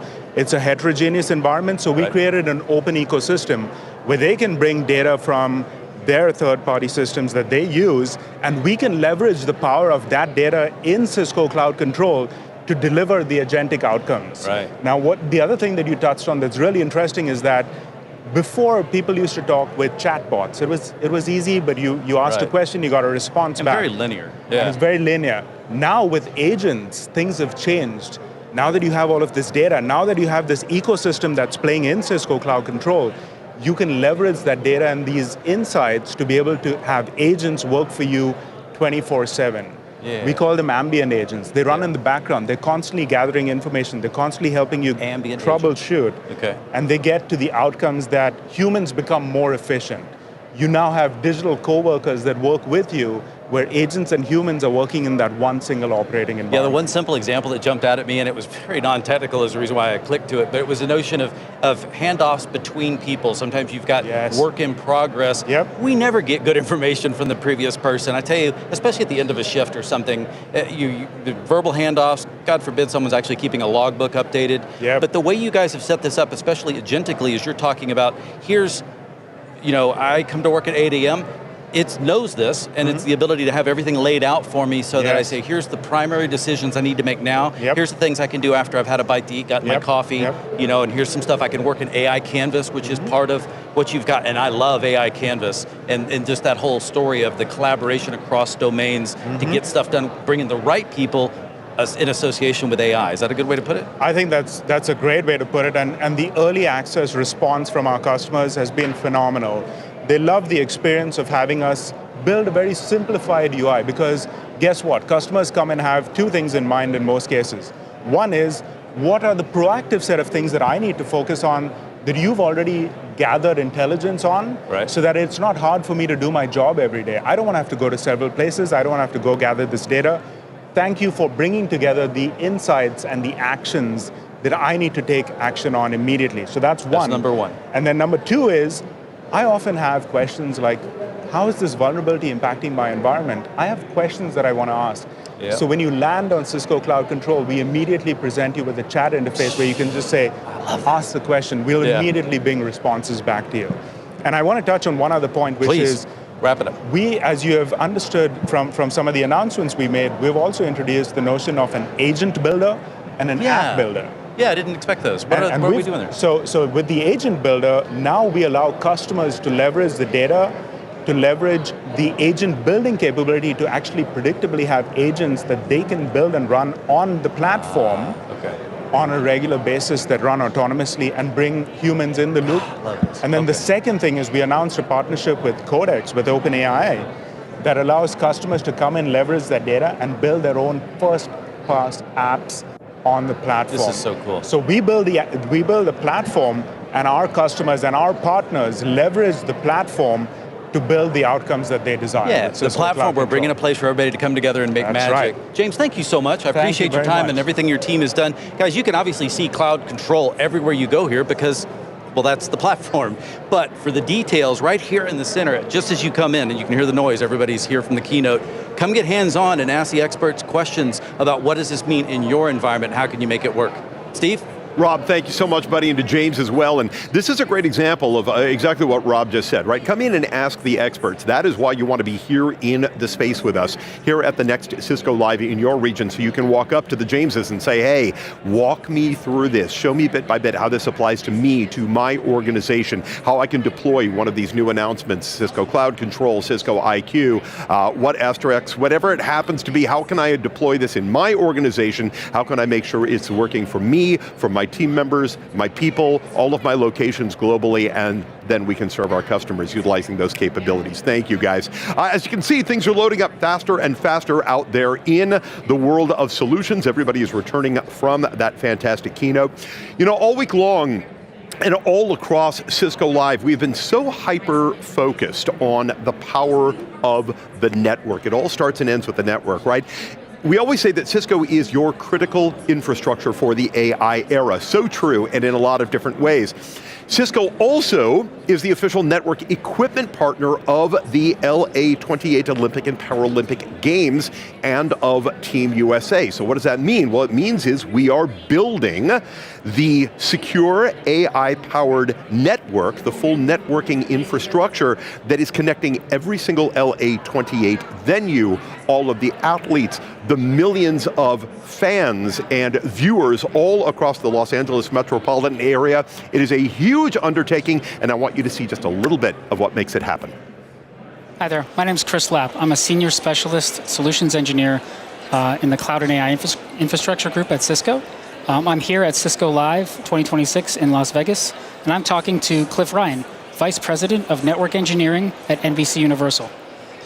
So, Cliff, how has Cisco's secure networking infrastructure enabled NBC to deliver seamless and secure broadcasts for the Olympics and the Paralympic Games, most recently with Milano Cortina 2026 Games?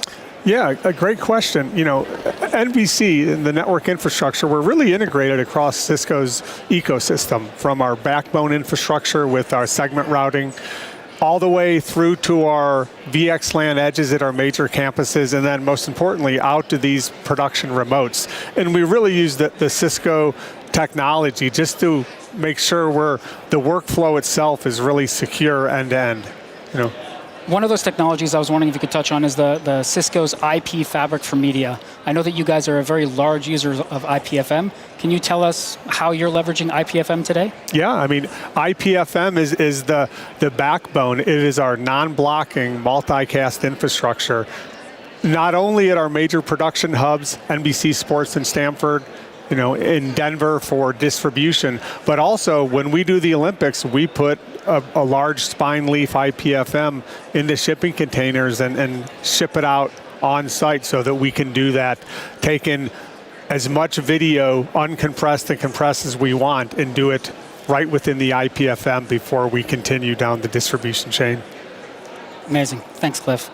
Can you share any insights with us from learnings of past games like Paris 2024 and how those are shaping the secure network strategy and collaboration between NBC Universal and Cisco for LA 28? Yeah, for sure. You know, it's an interesting story. Back in 2024, just 2 years ago, you know, not just with the Paris Olympics, but in general, we had about 380 remote events. In 2026, we're already up to 600.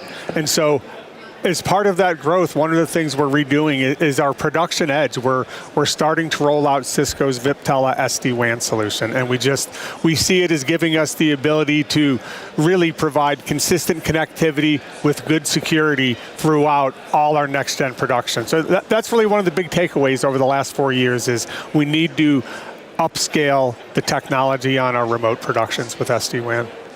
Amazing. What key innovations in AI-driven network solutions that Cisco is driving to support this massive scale and complexity of LA 28 broadcast? Which of those are you really, looking to leverage, looking to use in the upcoming games? Yeah, it's a great question. I have more network engineers at this Cisco Live than I ever have in the past. And for us, it's really about, we see AI as foundational in the sense of NBC, just like I think a lot of the customers here at Cisco Live, we've built this infrastructure as code, DevOps infrastructure over the last couple of years. But for us, it's really about moving beyond that. We have to start leveraging agentic AI to move to what I consider like the next DevOps infrastructure with AI. Awesome. Now, one thing that we talked about earlier was, traditionally we're doing things like remote broadcast and things like that. But broadcast is really changing to where now it's not just like a traditional remote broadcast, but it's more of a distributed broadcast. You could have an anchor in 500 different places talking to events across multiple different locations over and over again. How is that really shaping how you're doing production today? Yeah. Another good question. The running story with NBC Network Engineering is the network is the production hub. To your point, it was, several years ago in Paris, we were transmitting about 200 gig back to our production hub in Stanford. But since that time, that's really changed. Not only is the bandwidth doubled, but where that production happens is just completely distributed, right? We're launching to the cloud. Sometimes when we launch services to the cloud, we still bring it back on-prem to distribute across our network infrastructure. And additionally, where those studios and control rooms at, we don't rely just on a single production hub anymore. We're relying on Universal City on the West Coast, sometimes Telemundo in Miami, and it all happens over our distributed infrastructure. Awesome. With all this innovation going on, what do you see as the biggest challenges that you're anticipating for LA28 and other high-profile events coming up? Yeah, I think one thing we've learned over the last couple of years is, network engineering, we've spent a lot of time really integrating with the production teams, like the teams that do that call till strike, like the entire production story. And what we're finding is like the story changes quickly. It can be changing to follow an athlete or to go to another venue. And what we're really trying to do is move that insight up. So the production teams, give them insight via conversational troubleshooting with AI, for example, so that they can have more insight into the state of the network, how changes they want to do might impact the network, and then vice versa, it gives us more insight as they make a change, how we might have to adjust our QoS and other policies more real time. So it's almost the idea of really getting the lag down between a change in what they want to do and the intent on the network and changing it. Yeah. Awesome. Well, Cliff, I just wanted to thank you for being here with me today at Cisco Live in 2026 in Las Vegas. I'm really looking forward to all the things we're going to do together for the LA28 games and all the other games in the future, because you and I have been working together for a very long time now. Yeah, no, I appreciate it. It's been a great journey, and more good things to come for sure. Thanks again. All right, now thanks so much to Cliff, a fantastic story. And as Cliff just said a moment ago, the story always changes. This is why the network is so vital and why what we're building out here at Cisco allows for that connectivity, that full visibility, and the reliability of the network that allows us to continue each of those stories, whether it's on the athlete, whether it's on the location, the individual, the family, the tragedy and defeat, and the thrill of victory, I think as we used to say, all the way back in the 70s, or if you're as old as I am. We are going to go back out to Purpose Pavilion. Z has found a new story for us out there. Hey, Z. I sure have, Steve. I am so happy to be here. Out here in the Purpose Pavilion, this is where we showcase our innovations. Our secret sauce is our purpose. And our corporate mission is to power an inclusive future for all. And I'm here with my phenomenal guest, another phenomenal guest, Susanna. We're going to talk to Susanna today about our CDA program. Our country digitization program. Wow, say that several times. It's where we bridge the digital divide. Susanna, tell us a little about what you're showcasing today. Well, thank you so much for having me, Z. We are showcasing our CDA interactive map. Now, our goal with our CDA program is to close that digital divide. Innovation is moving at the speed of light, and if you don't have access, you are going to fall behind. So our lovely marketing team across the Americas, EMEA, and APJC have written stories about projects. We are currently present in over 57 countries with 1,700 projects. Now, all of these projects are replicable and they stand on their own. Cisco doesn't just come in and drop off technology. We sit there, we train, we create jobs, and all of these projects, no matter how old they are still running. This program has been around for 11 years, and we're continuing to create immense impact worldwide. Now this year, we decided to highlight one of our more specific projects here on the beautiful West Coast, and that involves our Indigenous partnership with our Native American network, one of our inclusive communities here at Cisco. We work together with the Pala Band of Mission Indians to introduce 500 megabytes of internet to reservations in the Southwest, in the Phoenix area, and over here to California. Now this project is being expanded through the Golden State Network and the California Department of Technology. Again, closing that digital divide, which is just incredible. This is incredible, Susanna. I tell you folks, we're doing some great things over here. We're accelerating a future where everyone is connected. Everyone is connected. Susanna talked about tribal communities. I'm excited, Steve. Over to you. Powered future for all, exactly, Z. Thanks to Susanna as well for bringing us that great story and great actual proof points, specifics on how we reach out to communities all over the world, create not only that stability, but that accessibility, that sense of community, building them up, giving them what they need so that we can thrive everywhere we go. We're going to go back out into the showcase right now. Rob and Michelle are going to have a little conversation around Cisco Data Fabric powered by Splunk. Rob, I think I'm tossing it over to you, right? Absolutely, thank you, Steve. And actually, I just want to correct a little thing. Yes, it is still Michelle, but Michelle, this is you here, not as the host we know and love on the show floor here, but the reality is everyone here has day jobs. You work for Cisco, you carry a proverbial bag in your own responsibilities, goals you have to hit. Do you mind explaining what you do for Cisco? Yes, I'm much more serious now that we're talking about my day job. But essentially, I'm a product marketing manager here at supporting Splunk. And one thing I really want to talk about right now, use this time, is to talk about what G2 announced yesterday, the Cisco Data Fabric powered by Splunk. So what does that look like? I like to break this down in 3 areas. Follow me over here real quick.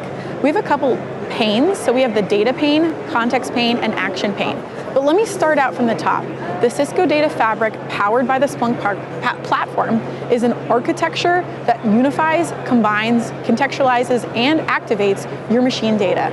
We're in an area of serious growth of machine data. We want customers, individuals, organizations to feel empowered to deal with and utilize their machine data. The point of this is so for all teams across networking, security, IT operations, observability, to make sure that they are using the same data to have fueled, contextualized, and empowered decision making. So we're really breaking down those silos. How I want to start with this. Data, context, and action, there are very key differentiators between each. In the data area, we're about unifying that machine data across wherever it lives. So if you want to bring it in directly into the Splunk platform, we've got tools such as Edge and Ingest Processor to do so. That's for very quick decision making. Like when you're, for observability security, when you're threat hunting, you need that information, that data now. There's also federated search. This is something where we can bring you to your data. So when you need to store things for 5, 6, 7 years, why pay for the indexing all of that data? Keep it where it is. We'll come to you, federate outside of the Splunk platform, and when the auditor comes knocking 5, 6, 7 years later, you can use that data, bring it in, pull it to make it a lot more contextualized. 30 seconds was about all we have left here. You were going to show something here. I don't know if we have time to look at all of it. Cloud control, guys. Told you it was We're in everywhere. cloud control. We go directly into the Splunk platform. Right here, you'll see this home screen. What we're going to do is go right into contextualizing this. Let's get rid of these. Okay, this is a great example of how once the Cisco Data Fabric is appropriately deployed, your teams will get a unique and consolidated one single pane of glass view of all of your context, your data, to make informed decisions. Let's keep going through this. So data management here, this is where you bring everything in right away. Oh, we are going to have to run. Maybe pull back. Thank you, though. because actually I need this, and so we can continue talking, but we'll send back to you, Steve. Thank you so much, Rob. And it's too bad because I want Michelle to keep going because she shows her Splunk expertise here. Hopefully we can do more of that in a bit. We're going to go back out to center stage now, where we're going to learn about what takes place from the silo to the full scale, utilizing agentic ops and end-to-end AI networking. We've got Murali Gandluru on deck, our VP of Product Management for Data Center Networking. We have got Will Itherton, our Senior VP of Data Center Internet and Cloud Infrastructure Engineering. Great guests from Cumulus AI and from Sierra Scale Cloud Services. Cisco is unifying networking from the fabric to the pod, everything you need for AI and modern workloads. We are breaking down those operational silos, realizing more value from more distributed data and enabling seamless scalability. Let's head out to Murali and Will over at center stage. We'll meet you right back here when it's done. Here we go.